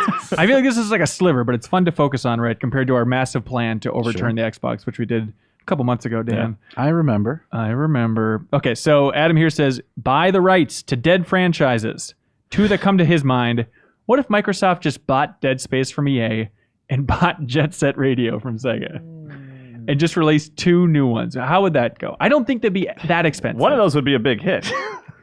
One of them would, yes. The other one would get less than The other one would cause God. Google searches for Jet Set Radio to skyrocket overnight. Platinum Games' Jet Set Radio. I Get copy would of play that it. there. I just can't see that one coming back in any reasonable way. Okay, But how yeah, much? Dead Space, I think that's an interesting idea. Sorry, I've been meaning to ask you, how much are the rights to Dead Space? What do we? Hold on, let me check my bank account. Oh, he already owns it? I don't understand. How much was it just depleted? What do you think that is? What do you mean? What do you think that is? How are we supposed to know? How much does it cost? Yeah, $50 million. more than I that. have no idea how much it costs don't to either. buy franchise rights. My guess, EA would let that go for $275 million. Did a Transformer just show up? I'm not gonna. I'm not gonna guess because I have no idea. Dan, give the number. What was your number? 275 million? 275, and you Is went that 50. insane? You went 50. I'd say probably like price is 30. How much was Star Wars? Star Wars was $4 billion, I think. Sources of the So like billion. 3.75 billion. for Minecraft Dead was Space. 2.5 billion. So how much bigger was Minecraft at the time of Microsoft buying it than Dead Space is? Microsoft Right? Very. I The think game. answer is very Right. Right, so Right. Yeah, how much did what is that crappy Pictionary game or whatever on iPhone. Oh, draw something? Yeah, draw something went for like $300 billion or something. They sold that one at the top. Oh God, good get. That was, everybody. good job on those devs, Yeah. right? Yeah. Anyways, Adam also says they should do a Massal Fable reboot. They are. Playground's working on it. And number 3, they say get Ninja Theory to make a sequel to a Microsoft property. Guess what game Adam wants Ninja Theory to make? Sequel to Blinks the Time Sweeper. Alan Wake 2. I'm sure Ninja Theory would be like, really? Come on. Alan Wake 2? You know what? I don't, it's my favorite part of this email. Okay. I don't think they would waste some of those new studios, especially some wildly creative ones like Ninja Theory, on anything but new IP. Like, also, so, Remedy can get actively wild with wants to Alan make Wake. Alan Wake 2. You can get wild with Alan Wake, though. No, we're Yeah. gonna give it to. If there's any series you're going to get wacky and wild with, Alan Wake's. I think those purchases, they're fueling like we need new franchises in the Xbox brand. I think like The Initiative, which is that Santa Monica studio, I bet they're a new IP. I bet Ninja Theory is a new IP. Because what? Playground, realistically, it's Fable and Forza forever. Undead Labs is going to be State of Decay 3. Yeah. There's no universe that's not happening, right? Or just fixed State of Decay 2. That's what the new version should be called. State of Decay 2 : fixed. I've been playing it on PC. It's 2.5. Haven't had issues. Hey, 2.58 by Sleep. Yep, by the Sleep. And then Compulsion Games, the We Happy Few studio. Yes. That's probably another like new IP. Yeah. Yeah, Or for maybe sure. We Have a Few too. Because they had a game before We Happy Few too, like I think. Right? Yeah. We Happy Few too. They should just make a Mario game or something. We Happy Ooh, Mewtwo. Yeah. Oh, that's a good Well, idea. Game Freak should A make Mario We game. Happy Wow. Mewtwo. While we're at it, while we're asking for things. Abi writes in, and this is Abi Srirangam from St. Louis, Missouri. Welcome. What? Hey there, GI crew. Hey, they wrote it out All right. phonetically. I'm a short-time fan of the podcast. Thank you. Ever since Leo Vader did his E3 coverage this year. So I wonder if it's like a suggested video from one of Leo's videos. Oh, but that is maybe. best case scenario. Stunning Thank coverage, you, by the way. I Leo. don't know if we've said that enough about Leo. Yeah. It's frustrating how good he is, isn't it? It makes me mad. It's like reading Onion I headlines. punch my pillows every What's night. the worst God thing you could say damn it. about Leo Cereal? What's the worst thing? Yeah. I don't know. Sincerely. I liked it when he had more hair. Did you? He shaved his head recently. I Prefer like a little more the head. short hair. He's a great videoteer. He has poor taste in games. Poor Poor? taste. Different tasting. Wow. You asked me what the worst thing I could say about him That's was. a scorchy. You asked me. Anyways, Abi here says, in the past few years, I've played primarily open world games for this console generation from big franchises. For example, Infamous Second Son, Metal Gear Solid 5, Far Cry 5, to name a few, which I all loved. Now I'm playing my first Final Fantasy game, which is Final Fantasy 15, and I'm enjoying it. But having just played Breath of the Wild last year, I feel constricted by the map of Final Fantasy 15 and other open world games. Breath of the Wild is the best open world game I've ever played, correct? And it seems like no other game will ever be able to stand up to it. So your question is, what are your thoughts on open world games and how they're designed, and especially when compared with recent games to Breath of the Wild? I'm sorry. What was the name again? The first name? Abi. Breath of the Wild has to a certain degree ruined open world games for me. I'm very late to The Witcher 3, and I'm playing it. And great writing, great come story, on. but like there have been so many points where I've been frustrated where like I need to get up to the top of this hill and I have to circle the hill to find. Oh, you want the entrance. climbing? It's not. I'm saying The Witcher. I'm not saying The Witcher needs climbing. I'm saying that like I instantly miss that option being in an open world. There's game. that instinct to just do what Yeah. you did in Zelda. And like, in there's every so many other game. times where it's like, okay, I got to get to the bottom of this hill. Well, I could jump, and I can see that bottom, but I have to take a path or call my horse, and it's Yeah. like I just want to jump off and hang glide. Like, and I can feel it when I'm playing these games. You know, I can feel it. I'm still waiting. I feel like that it's so recent that it hasn't come out yet, but that big AAA game where the developers talk about being inspired by Breath of the Wild. And Yeah. you could say like, oh, Far Cry 5, I guess you could tackle areas differently, but I don't think that's enough. Like you could or tackle them in any order you want for like the 3 big Yeah. areas I think it is in that game, but is. I don't feel like just that's navigation. Like it's just Yeah. the Zelda's navigation is so it just Freeform, yeah. yeah, like you can go wherever you want at any time. Like you don't have to find the path that has been laid out for you. Like even just switching between Breath of the Wild to Horizon, another game I really enjoyed. Right. There was so often that I was like, oh, okay, I need to get up here. Well, hold on, I have to find where the developers painted the rocks white so that I can climb up here. You know, and Right. And I every time I'm playing an open world game now, I think of Zelda and I just want to climb everything and jump off of everything. I agree. I feel like Horizon is an interesting case just because remember Zero Dawn came out so close to Breath of the Wild. Yeah. They were like neck and neck. And so in theory, as they're preparing for Horizon Zero Dawn 2, or whatever they're making, which is going to be Horizon Zero Dawn 2. Might be Killzone 4. But Or whatever in Killzone theory, was. like during that pre-production process and like letting the rubber hit the road, that's like peak Breath of the Wild hype when they were locking in those decisions. Yeah. Do you think there will be a tangible impact from Breath of the Wild on Horizon Zero Dawn 2? I hope so. I think yes. I think so too. I think maybe Aloy would have maybe some kind of hang glider or something. Right. Something to let you get down quicker. Even, I think, I think maybe even like the next Assassin's Creed hopefully will have some. I'm less on the you know? navigation than you in terms. I just want the structure. I Okay, just want, yeah. here's this world, bunch of crazy robots, go nuts. I think Yeah. it's going to be less about the physicality of it because I think that's hard to to change Horizon Zero Dawn to make it more like Zelda would like very much alter the DNA of that game. And I think people who like that game, yeah. I think more of what they'll take away is to make the world less explicitly about go here, do this thing, you've accomplished the goal, and making it more about like just go around and explore at your own pace. Just making that stuff feel Yes. more natural versus Please. pre-scripted. I think Sure, yeah, I hope Yeah. so. but they could also add a hang glider, but it'll be That's cute too. I mean, that's something I really just getting from point A to point B in an interesting way. I feel like after Yeah. Zelda, open world games are lacking in that regard. Yep. sure. Josh from New Albany, Indiana. You thought Old Albany was cool. He says, I was thinking the other day that I will never again have the experience of renting a VHS tape on a Friday night and rushing home to watch it, only to find out that the person before me did not rewind it. Then having to wait for the tape to rewind while my VHS tape slowly accelerated until it sounded like it was going to explode. That is sweet, isn't it? Those were the good old days. Because you're always wondering, like, why did they stop here? Did they rewind it and rewatch this scene?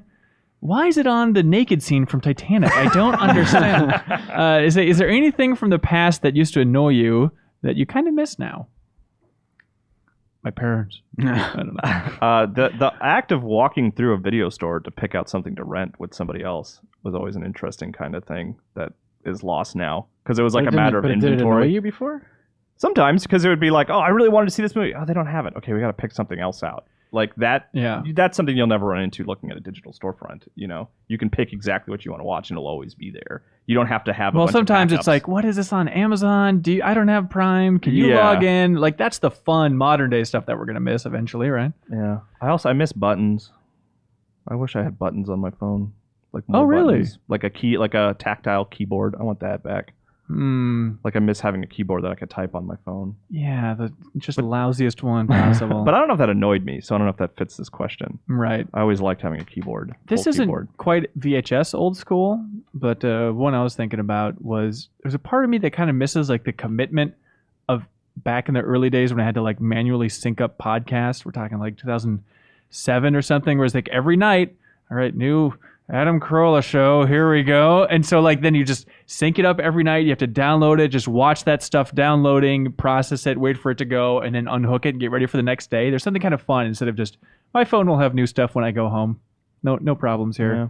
Yeah, I ran into that. Like I remember there would be times where I was like, oh, I don't think this new episode's up yet. Okay, I'll check tomorrow morning. And then Right. it's like then you're like checking your clock. I was like, all right, come on, This American Life. Let's Yeah, go, let's yeah. go. In general, I think like waiting is a weird, like the anticipation of waiting. I think it's something that we don't have as much as we used to. Yeah. Just like, oh, I need to go research this thing for a school project. I was like, well, library's closed, so I guess I don't have anything to do. Versus like, well, I can Google it and get it done like right now. So like just the idea of being able to ease off is like, I'll take care of it tomorrow. Like that doesn't exist as much as it used to. You miss waiting. That's right. Well, I miss not having to, not having like information at the ready all the time and just Right. feeling compelled to act at all times. It's like, what is the most optimal thing I could be doing with my time with all this information? Min-max life, take Bantac, Yeah. right, big buddy? That's right. All right. Sam C. from Utah writes in and says, hello, crew. I listen to the podcast every week. Thank you. Question. Have any of you felt that there's too much talking in games nowadays?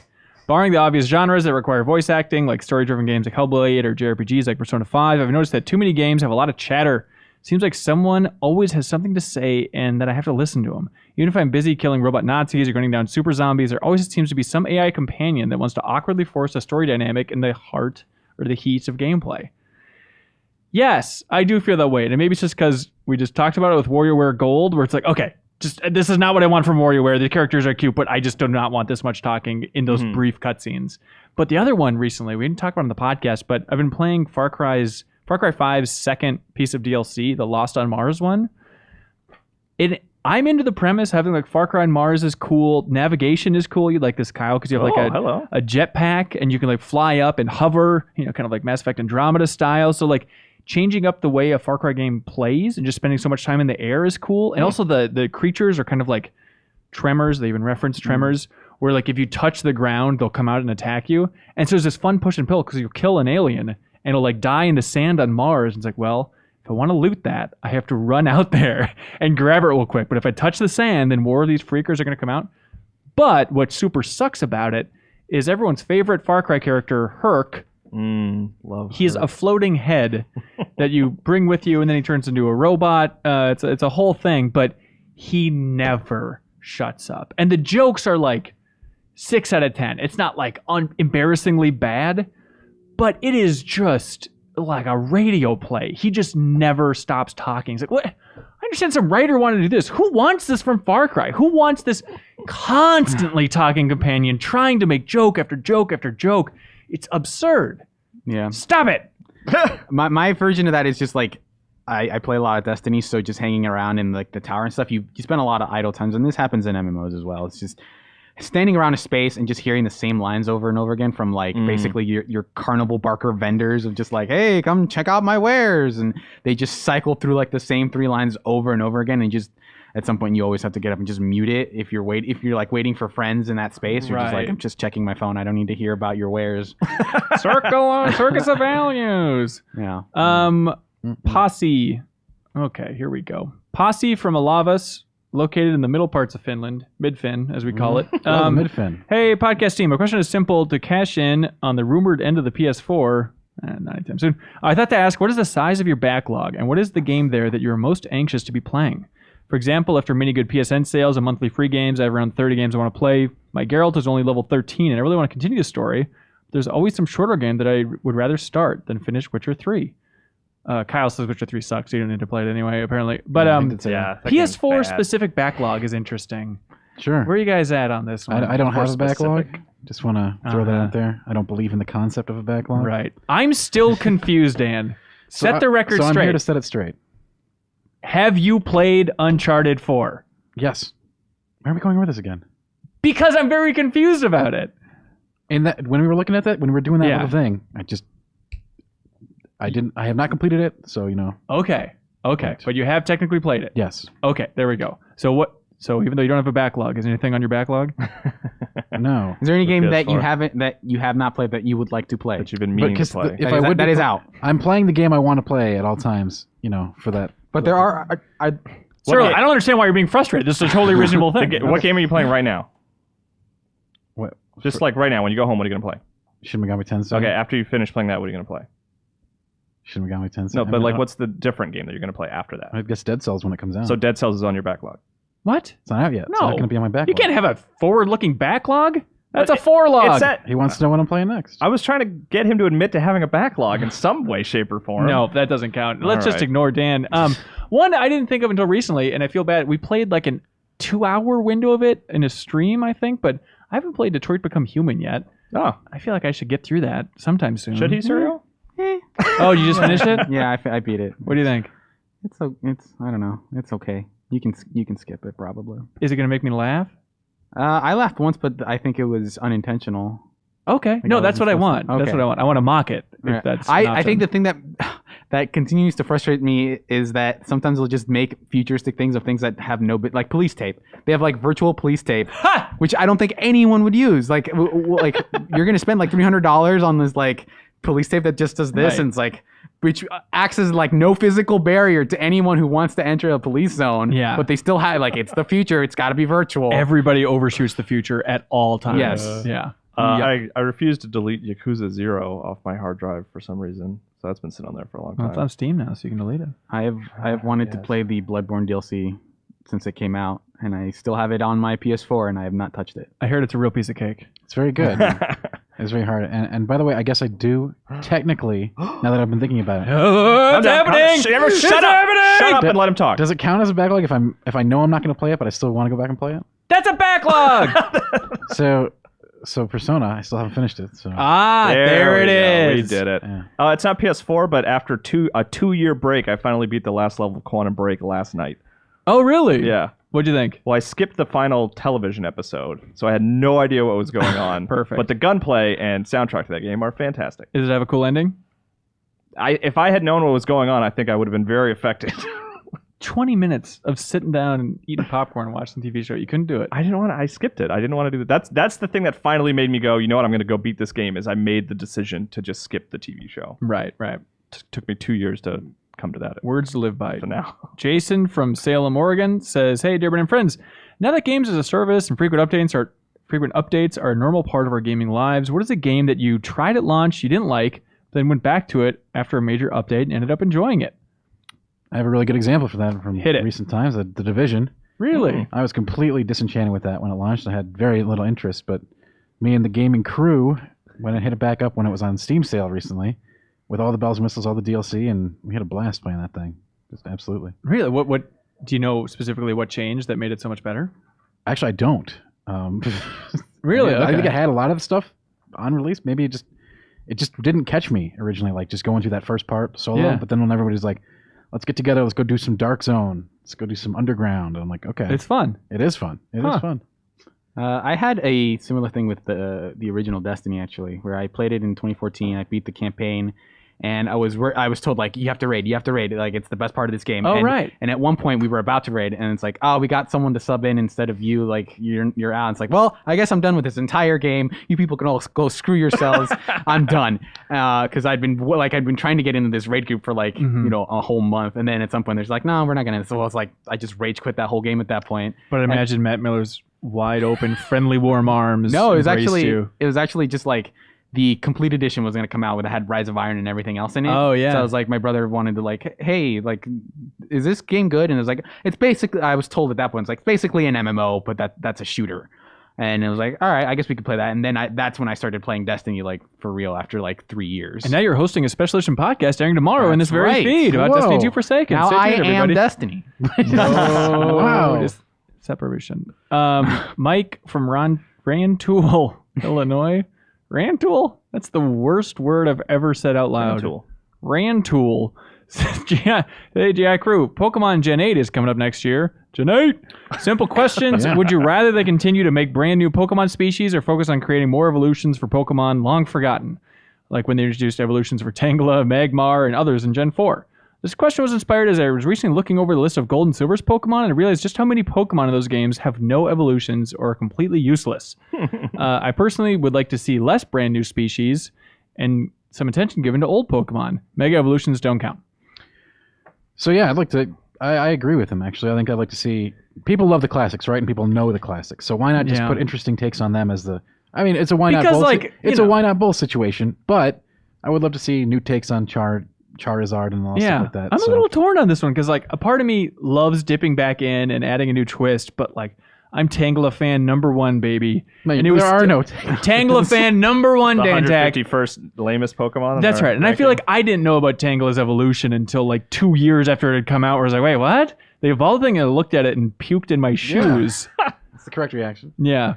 But what if I told you, like, there's that, right? That made you go look it up and be interested. But what if I was like, yeah, there's a new Anteater in Generation 8. Would you go look that up? if you told me there were flying keys in a Pokemon generation, yeah. there's like some good twist, or like here's a ghost version of Pikachu, like that sounds awesome. you know? I guess I like the backward looking, new evolutions and stuff like that. But if I really like it when the new ones are just ridiculous. Like I don't want like more mice. I just want keys and bags of trash and right. chandeliers. Like that's what I want. No more keys, no more bags of trash, Oh, no more batteries, no more what do we have on the desk today? It's a Pokemon. Here's Right. an AK-47 with eyes. I'm trying to remember the gold and silver stuff that don't have an evolution. Does Girafarig? No. Does Miltank? No. No, Mount Sight does not. I feel this is good territory, Mike, from Ratul. Then you're kind of hedging. Like, at least give. I want Squirrel to turn into something different. That'd be cool. Right? Like so not a mega evolution, but like a fourth evolution for Squirtle. It's a different option. Like, Yeah, put it's just a the mega thing evolution. in there the where war it turtle. needs He leaves behind his empty shell, and that turns into another. You want like a Pokemon. Slowbro style thing? That'd be cool. It didn't necessarily have to be a slow birth. Yeah, like where you need a stone to make it into something different. I mean, Okay. like, they had the 2 different Charizard mega evolutions in X and Y. That's cool. Mhm. Like I'd like an alternate third evolution for Squirtle. That'd be fun. That's confusing unless you make it a mega evolution. They You cap don't at have to 3. make it mega.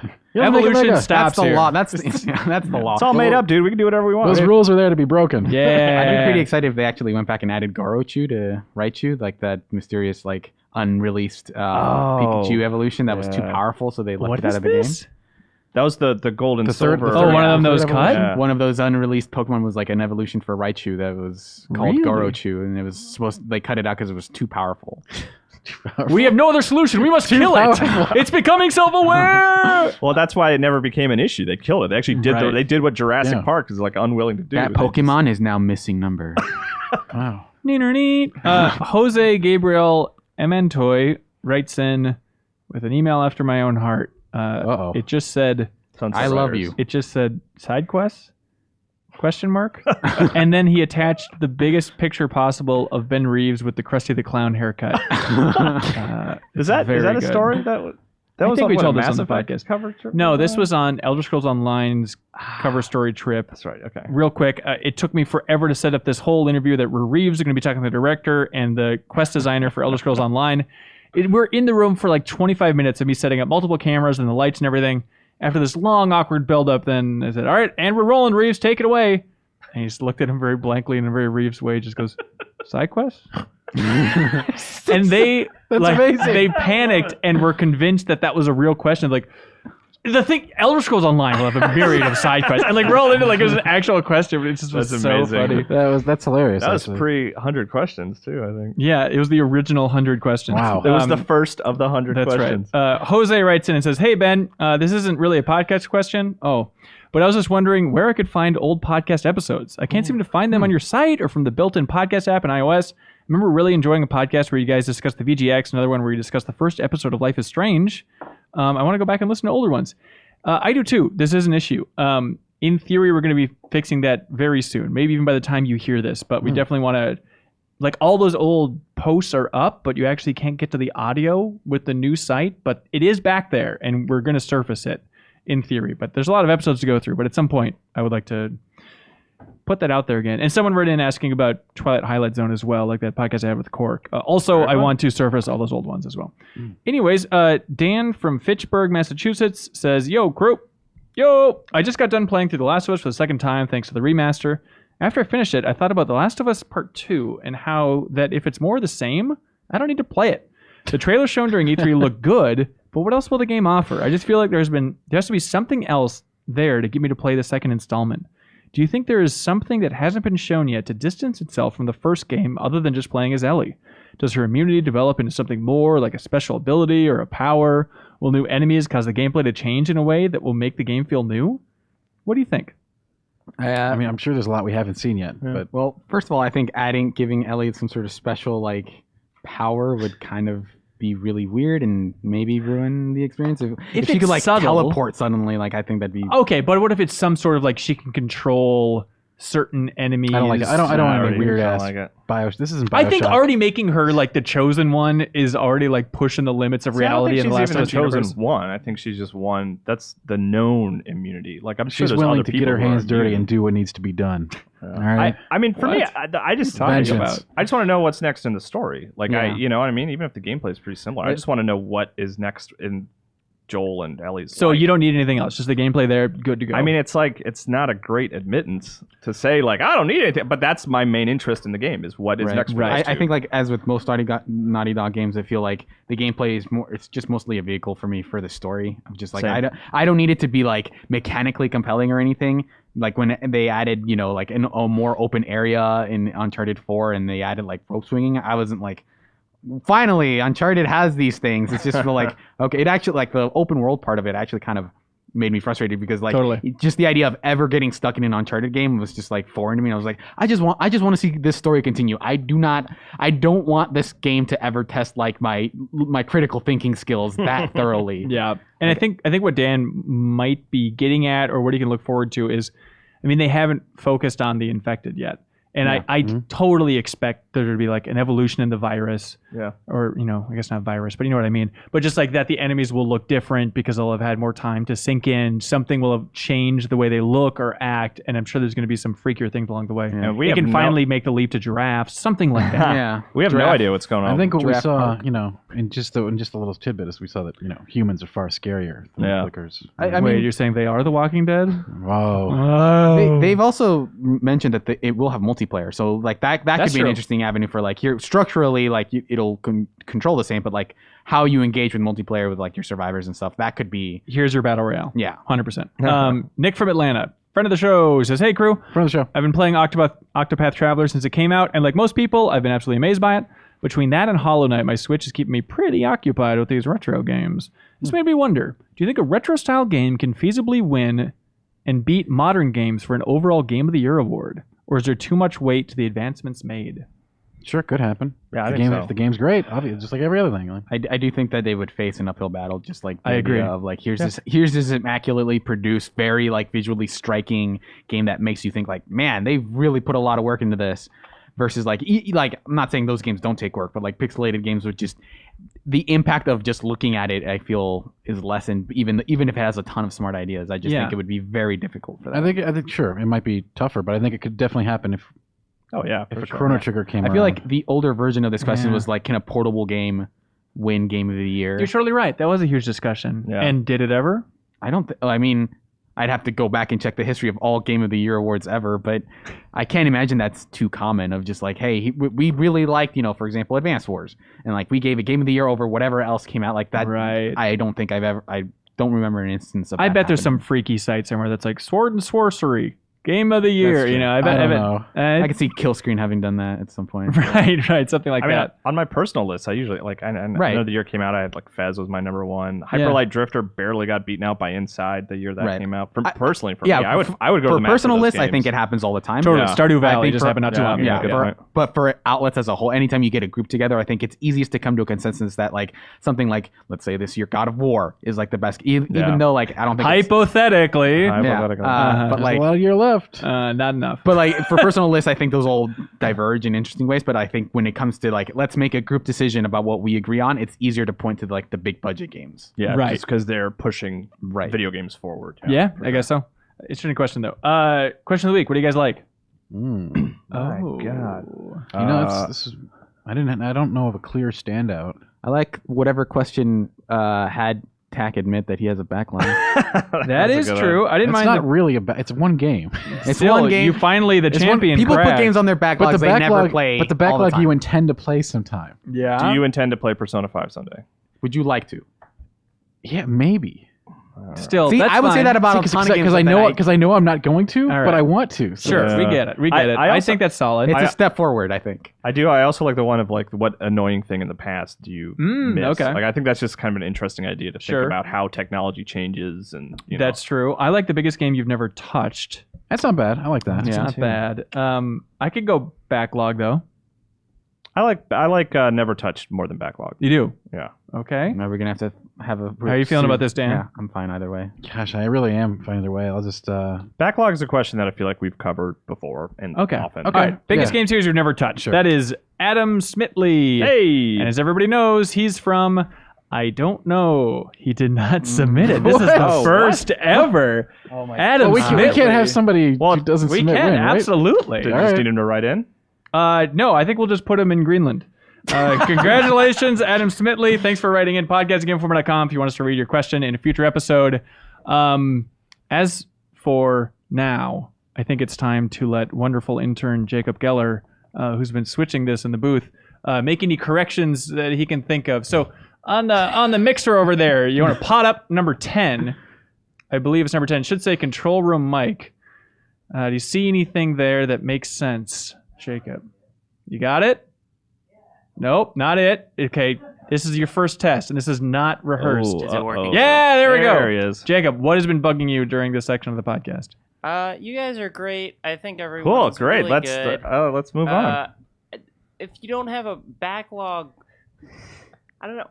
You say you're always playing the games that you want to be playing? Right. Oh, don't let your correction be Dan Tack doesn't make any fucking sense. Like, we already covered that thoroughly. Yeah. Okay, wait. That's so my biggest note. If you guys could just put a pin in that. and come back Yeah. to it. If we Yeah. can Okay, fix that. so they, put a pin in- they have that one written down. Put a Let's pin in say- Dan's ass. Let's say the new WoW expansion Right. and Monster Hunter World 2 drop on the same day. But they okay. Are you Gonna do playing? on February How are you 22nd, playing both of those at the same 2019? exact time? Very carefully. Okay. But while you're Everyone's playing, having, don't, Serial, don't All right. fall into this trap, please. Jacob, thank you for switching. You did a wonderful job. Woo. As for now, we have an interview with Edmund McMillen, co-creator of Super Meat Boy, formerly of Team Meat, talking about Binding of Isaac and the upcoming card game version of Binding of Isaac, tabletop game, I should say, which is interesting. Yes.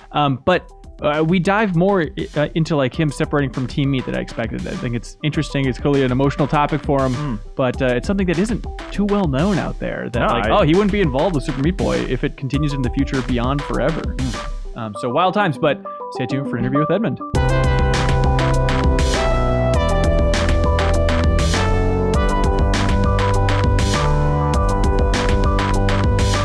Edmund, welcome to the Game Informer Show, sir. Hello, thanks for having me. Oh, it's an honor to have you back, I guess. Like, I was looking through the archives of this show. We had you and Tommy on in August of 2015. 2015? Yeah, it was just like I think it was just a general recap. You guys were talking a little bit about Meat Boy Forever. I remember you talked about how you had an idea for Meat Boy 2. Yeah, I don't remember that. It was a random call. We're going to cover the exact same topics, a lot of eugenics talk, just everything you'd ever hope for. Perfect. How's your life been since then?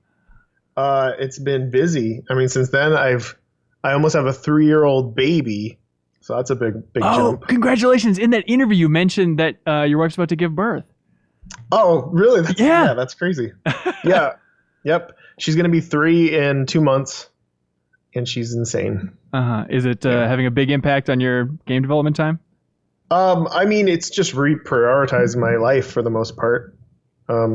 Just making sure that there's a tremendous amount of guilt that goes along with the workaholic aspect of what I do. And it's a good counterbalance, really. It's like keeping me grounded in a lot of ways. Grounded. Okay. It's just like set aside certain time for this is baby time, this is game time. Yeah. I mean, in the past, I used to work obsessively to the point of it being a detriment to my relationship. And I've tapered back. And with this new project, I've been able to include my wife in it, and we're able to work alongside each other, which is super awesome. Yeah. So it's Binding of Isaac 4 Souls. This is the Kickstarter project for the card game version of Binding of Isaac. Is that the correct summary? I mean, that's basically it's a multiplayer card game version of the Binding of Isaac. Awesome. And how important was it for you to involve Danielle with this whole thing? I mean, I couldn't have done it without her completely. Like from the beginning too. I mean, she dealt a lot with the production side of things and promotion side of things. She, like most of the Kickstarter ideas were hers, like the trailer and the animated how to play stuff. All that was her. Yeah. And and she's of course been the #1 play tester, and she's helped with the campaign thoroughly. Yeah.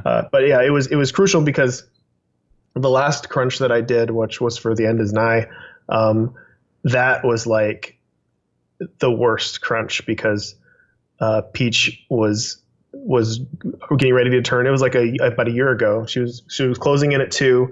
She was being really hellish, and I was working constantly, and we had no help. And Danielle was just with her 24/7, and she was losing her mind. Okay. So I didn't want to do that again. So it was really important to have her alongside. So we Danielle's sister, and we also hired a babysitter to help as well. Nice. I mean, you've seen so much of the game industry at this point. You've had an interesting vantage point. What do you think about the Kickstarter process? Is it different than you expected? Any surprises along the way? The Kickstarter aspect was it was different than I expected. Like going in, I remember people asking me back in the day, like, would you ever kickstart development on a game or whatever, like digitally? And I was like, there's no way in hell I would ever.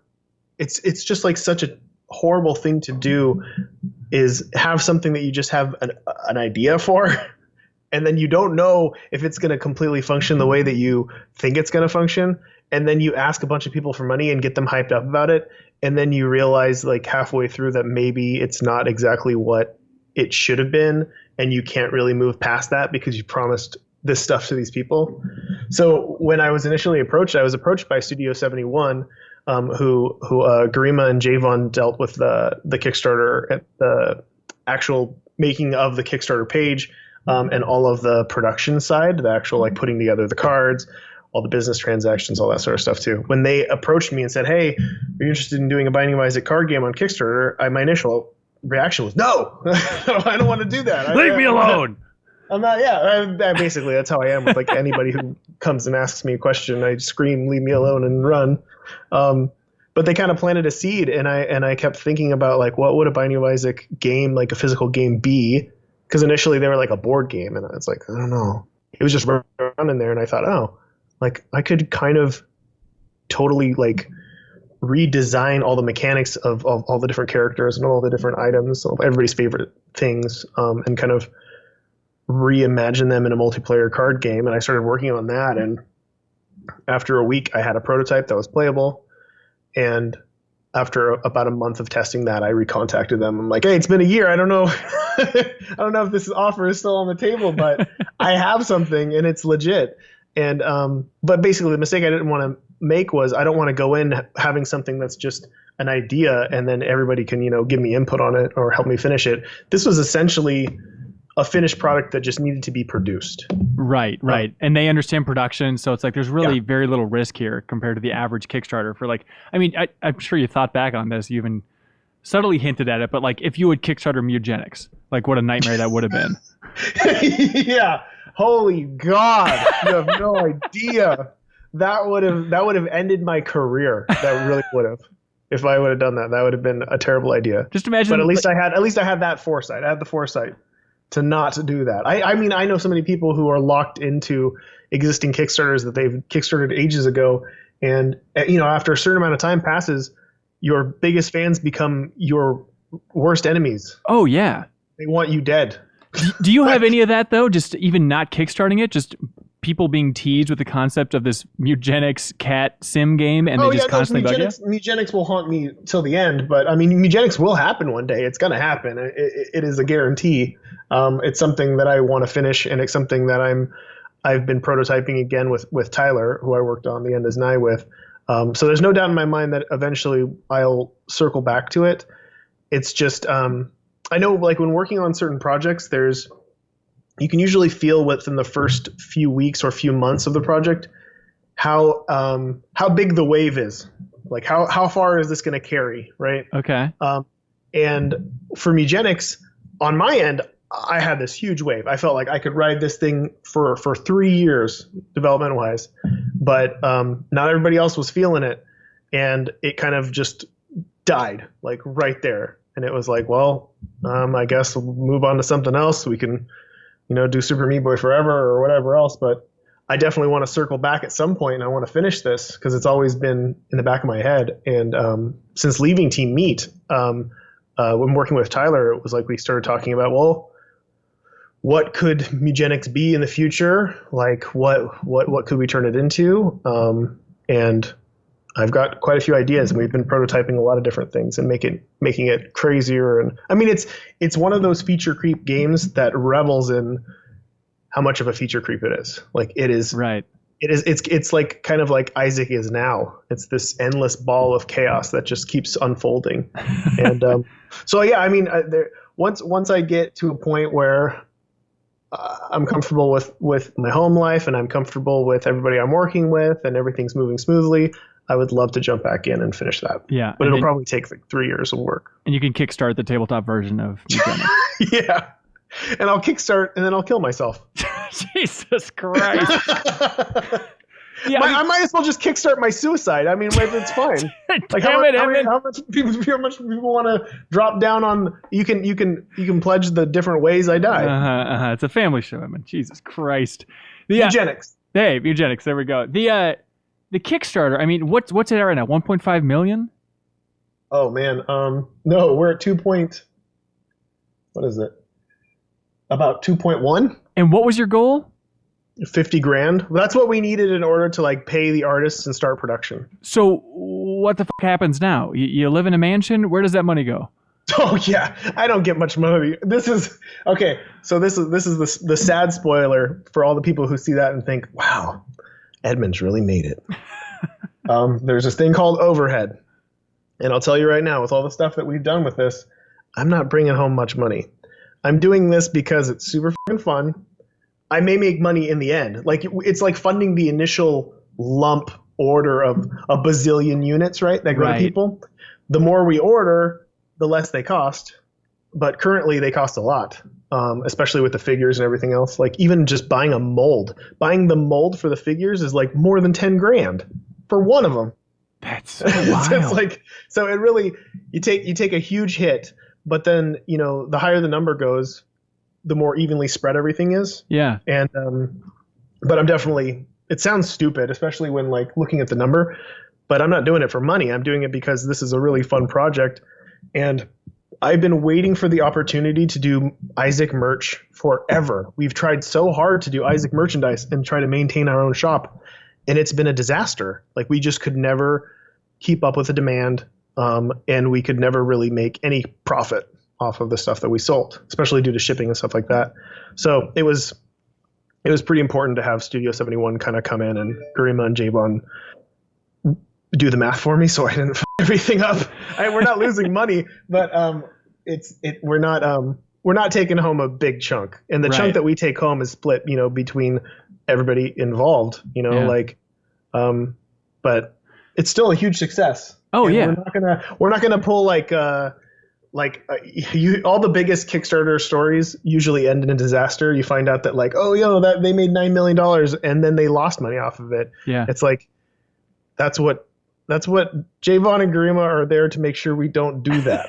Because I've done that. I've done that in the past. Merchandise overhead is stupid. Like you're like, how? So I have to order 10,000 stress balls in order to sell them for $5 and make 50-cent profit. Like it's like some stupid thing like that. And it's like, what? How does that even work? Like, and how do I get that many thousand people to buy something like this? Yeah. So I mean, ideally though, if people miss like the Kickstarter window when they listen to this or watch this, I mean, are you hoping that this is sold on store shelves at a certain point? You can just walk into a Target and pick this thing up. I mean, Binding of Isaac, that's a good brand you got there, man. Yeah, that'll be weird. If I ever see it in Target, I'm taking a picture because that's going to be strange. Yeah, I mean, I assume that the goal is to get it in stores. But the thing is the version that we're selling in stores is going to be a much lesser version of the Kickstarter one. Oh, really? Okay, this is a special thing. A little bit more because when you sell something in stores, overhead wise, they take their big chunk, so you have to raise the price by a little bit in order to make the margin. Yeah. So like the only version of the game that can be sold outside of Kickstarter, because it's Kickstarter exclusive mostly, is the base game, and the base game sells for $25 online, and it'll probably sell for between $30 and $35 in the stores in order to make that back. Right. Okay. So you mentioned End is 9, how rough it was to get that out the door. What was the response like for it? Were there any surprises along the way once you actually shipped that thing based on the reaction? I didn't do any press. It was okay. Yeah. So the End is 9 came out of a spot of a really low point in my life overall, where I had just been through a really experience. And I wanted to write about it, and that's pretty much what the End is 9 was. And I didn't feel comfortable talking about it. Like it sounds weird. I didn't really feel that comfortable like doing interviews and talking about the game. And I just wanted to release something mostly for me. And I know it would help Tyler make some money too. And I just wanted to put it out there and be done with it. Just so it was like a purge. I was purging these feelings and stuff. And it was fun to do as well. So I didn't do any press, and I think I gave people a week before it came out. Like it just dropped out of the sky. And we ended up selling like 100,000 copies in the year over the 2 platforms that we released for. So it's been my least successful game, but personally probably one of my best games. Really? Easily. It still means I think it's my best platformer, honestly. I think it is one of my best games and definitely my best platformer. Really? I mean, I don't think people are going to share that. It's hard to like even going in and standing against Meat Boy when it came to like, okay, here's what I'm known for Isaac and I'm known for Meat Boy, and I'm making a platformer that's going to be compared to Meat Boy. Just going into that is an impossible feat, and I knew that going in, but I'm going to do it because it's been like 9 years, so I should be able to outdo myself at this point, and if I can't, then I must suck as a designer. So I went in and I did it, and I came out feeling very, very accomplished and proud of my work. Yeah. The game is super alienating, super stressful, super difficult, and super depressing. It is not remotely poppy. Yeah. It does not have mass appeal. And to have the freedom to do something like that is really awesome. Like in a lot of ways, it was what I was trying to do with Isaac. I thought Isaac was going to be this niche little weirdo game for weirdos that most people wouldn't like and could never be a mainstream success. And it turned out the end of the night was that instead. Yeah, that works. That's all right. How are you? It was important. It was an important experience for me overall, and important for me to release the game. Yeah. How are you feeling about Meat Boy now? These days. Like looking back? What's that? Like looking back on it? Yeah, I guess so. Yeah, I mean, it still feels like a high point. I really loved working on it, and it's hard to not separate the personal strife, the uphill battle that we went through when making it. It definitely stands the test of time. It still feels really good. I don't know if the controls feel as good to me anymore, but it could just be due to the end is nigh, because I feel like we kind of improved on the controls. Oh, that's interesting. A lot. And of course my graphics aren't spectacular compared. We were using like a PNG render type situation, so like it wasn't vectors, so it wasn't like really pretty. Yeah. So it looks rough. I mean, that's what I usually, when I see my work, I usually see, that looks rough. I should have hired somebody that was a better artist to do something like that, but I didn't have the money. Design-wise, I'm super proud of my design. I'm super proud of the controls that I came up with. The characters, of course, the story. The levels are super solid. Do you feel like a lot of your DNA is still in Forever at this point too? I don't know. I have no idea what they're really doing with it at this point. Really? I mean, I've been out of communication with Team Meat for a year and a half, 2 years. This is very confusing to the outside world. I feel like every demo of Super Meat Boy Forever, it's just Tommy, and I think a lot of people go in for that appointment at E3 or whatever, and it's like, wait, where's Edmund? What's going on here? Yeah, I get that. I get a bunch of emails saying like, "See you at PAX. I'll see you in the interview," and I was like, "What? What's happening?" It's like, no, sorry. I tried to let people know. I hope nobody's. I would feel comfortable. I would feel more comfortable if people knew that I wasn't there. But I know that that's probably not in everybody's interest to make sure that it's known that I'm not there. Okay, but so I'm not. I'm like, I don't know. I don't know what is left over from when I worked on Super Meat Boy Forever, because when I worked on Super Meat Boy Forever, it was a mobile game. Yeah. And I designed the controls for mobile, like the left, right of the screen. And we had some random level generation. I had some chunks made, and I had the initial cartoony look and stuff of the game. And that was kind of the skeletal structure that we had. Right. But I don't know where it is now. So I'm so confused. I just always thought Team Meat was you and Tommy, but you... No, I left. I officially left. I left the company. Right. And so now Tommy's working with other folks on... Yeah, he's working with Kyle Pulver, I know, who did Offspring Fling, some older indie games and stuff. Yeah. I think he's working with other people too, but I don't really know who they are. Does that get stressful just in terms of, wait a minute, who owns the Super Meat Boy rights? Is that just an extra layer on top of this, what I imagine was a complicated divorce? Well, I mean, it is what it is. I walked away from it. I have the rights to Mugenics and the other projects that I've been working on, and Team Meat is Super Meat Boy. The honestly, the hardest aspect is just walking away from something where the characters are so personal. Right.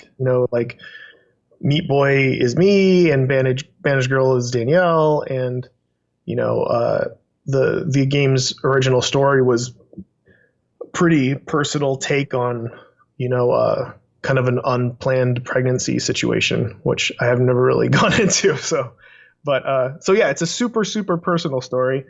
And I assume it's just going to move away from that, and it's going to become whatever they want it to become. And I'm sure they'll do a great job on whatever they end up doing. Was it frustration, or what led you to leave? It was a lot of stuff. Things get complicated, and lives change, and people kind of grow apart, and everybody has different things that they feel are more important than other things. And I really want to have fun and try to really enjoy making games and not worry too much about something being successful or guaranteeing success. And I'm not the kind of person that really worries too much about that stuff either. So I take bigger risks, and bigger risks aren't the most comfortable thing for everybody, I think.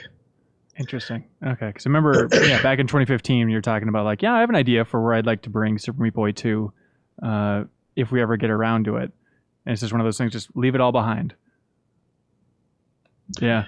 I mean, yeah, sometimes you got to close the book and move on. But I mean, Tommy's a smart guy. I'm sure he can do some really cool stuff with whoever he's working with too.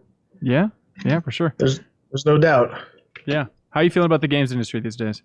You still enjoying your time in it? Am I enjoying my time? I'm enjoying my time right now. Of course. Yeah. Successful Kickstarter, man. It's exciting. The Kickstarter's been so fun. It's just been really fun. It's like, it doesn't feel like I'm working in the industry. It feels like I'm working with fans. Like, and I am. Like, all the artists that we hired for the project are all people that sent me fan art for The Binding of Isaac or Meat Boy over the years. And they were just so amazing, and I was so impressed. And I'd use them on different projects, and then now they're all together on this really cool project, and they're so excited. Like, everybody involved is super, super, super excited, and you can see it in their work. So yeah, I mean, really, the card game has really filled me back up. Like after The End Is Nigh, I had this, The End Is Nigh, I had that huge drop. And then after The End Is Nigh, like, kind of coming back up again, working on Bumbo stuff, cruising. Then it was like getting back into Isaac, and then releasing the final booster pack with The Forgotten. And it was like, oh, okay, this is cool. And then designing the card game, it just was like, whoop. And it's like, I feel like I'm back up where I was before. Yeah. And I feel like I have not necessarily more faith in the industry, but I have more faith in understanding that I can still make myself happy with my work. And it's so nice to be able to try different things. It felt very free to kind of go and jump into this kind of social multiplayer physical game. Yeah, that's what I'm wondering. How much of it is just good vibes and good feedback and kind of a community sense from working with those other artists and other folks? It is. I mean, it's a lot of that. It's working with my wife, being able, like, just testing. Like, we would test twice a week for months with my friends and people who don't play video games and stuff like that. Like, people come over and our niece and nephew and come over, eat pizza, test Isaac, play a bunch of other board games. It was just a super fun social. It just is the opposite of making indie games digitally.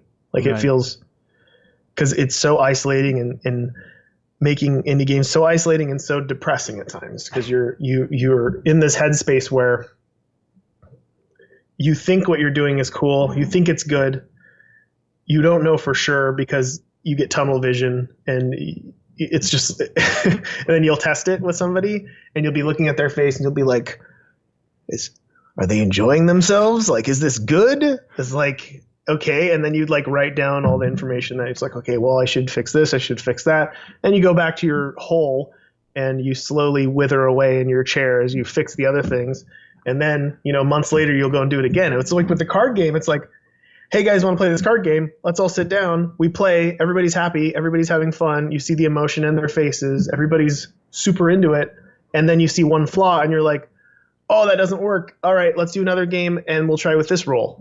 Right. Done. It's like, it's the easiest fucking thing. Like compared to digital games, it is the easiest thing in the world to kind of like edit like that. And the social and political aspect of that kind of multiplayer environment is so amazing when it comes to balance, like, because you can make totally busted things and then the politics of the game will balance it. Like if you see somebody who gets too far ahead or has an item that's totally busted, that person's going to get shit on by everybody else and no one's going to help them. They're going to totally destroy them, which has been really cool. And a lot makes things pretty easy. Yeah, and once you got like the manufacturing down, I mean that's the hard part. Once you understand like that whole process and that pipeline, I mean, do you want to keep working in the space for a while then? I don't think so. I don't know. I mean, I'd like to probably make at this point. I'd like to make some more cards for the game to make it bigger, because there's a lot of items and bosses and stuff that I have not even touched that I would like to put in the game, and I know the artists want more money, and I'm sure they'd be happy to keep drawing. So there's no doubt in the future I'll probably do a little expansion for this. But I mean, this fell out of the sky. Honestly, just like making indie games did. Like I was making Flash games at home, just interactive bullshit, right? I didn't think that they were games. And then I needed a job, and I looked around locally and I found out there's this place called Chronic Logic down the street, and they made indie games. And I was like, what's indie games? It's like, oh, independent video games. What does that mean? Oh, you're not funded. It's like this is like early 2000s. Yeah. And I go there and I'm like, hey, are you looking for an artist? And they're like, yeah. And then I get hired. And then I start making Gish. It's the same thing. It's like, as an artist, I'm a big fan of just staying open to every possibility. And if something feels right, you just kind of move towards it and you see where it's going to take you. So I don't know if I'll make more physical stuff. I mean, I have to finish Bumbo. So yeah, how's that going to feel, making that transition back to, all right, now to focus and just sit in my basement and make Legend of Bumbo? I think it'll be a big relief, because at this point it's like, yeah, the Kickstarter was fun, but it was so busy. The busiest thing you could ever imagine. It's just constantly go, go, go, go, go. So it'll be nice to just kind of be like, okay, now today I'm in Bumbo. I'm going to start testing all the items that James put in. I'm going to write feedback. I'm going to pad out what's missing. I'm going to, do play tests of the game. It just seems so easy in comparison. Yeah, for sure. So yeah, I definitely welcome it. Like, I'm an introverted person, and I've been extroverted for the past couple months, really. So it'll be nice to just go back to being a hermit. Yeah. And you're still looking to get Bumbo out this year then? Yeah. Cool. Well, hey, Binding of Isaac, 4 Souls. You can back it if you're listening or watching this on Thursday. Oh, he's got a physical edition. He's holding up for the audio listeners. That looks nice, man. That looks very nice. Yeah, it's huge. Yeah. What a beast. I'll describe for the listeners. I'll describe what's in this box. So please. It's a very large, dark box that looks like a chest, and inside it has a bunch of stuff that people unlocked. It has a stained glass transparent sticker. It has a sticker with the 4 main characters on it. Very cute. It has a Binding of Isaac Bible Thump pin. Now every box is getting these too. That's awesome, man. This will be the biggest tease in the world for people who are listening to this on Friday, Saturday, or Sunday. Comes with this handy dandy bag, which this one is not custom yet, but it'll actually be like a custom bag with like a little scent symbol on it. They just unlocked that. Yeah. Here's all the cards sleeved at this point. This is my personal prototype. Okay. And it also has a Tom Bunk. It's stuck in here. Tom Bunk, the artist, one of the main artists for Garbage Pail Kids. What? This isn't actually it, but he did a postcard, like original Binding of Isaac art for a postcard, which everybody gets as well. That's awesome. And then you get the soundtrack. Yes, there's a soundtrack. The Ridiculon did a soundtrack, an easy listening Binding of Isaac medley for everybody, as well as the theme song for the game, 4 Souls. That's awesome. So you can just play it every time you play the board game. I love that type of stuff, man. Yeah. It all came from my wife. We got into the escape room stuff. Yeah, which is super fun. Very reminiscent of some of the stuff I was doing for the Kickstarter, and her sister got really into it with us, and then she started buying physical escape room games, and they recommend that you like on your Alexa play this certain song, and it'll build the tension as it goes. So it was like Daniel's like, why don't we just do that for Isaac? Can you do it?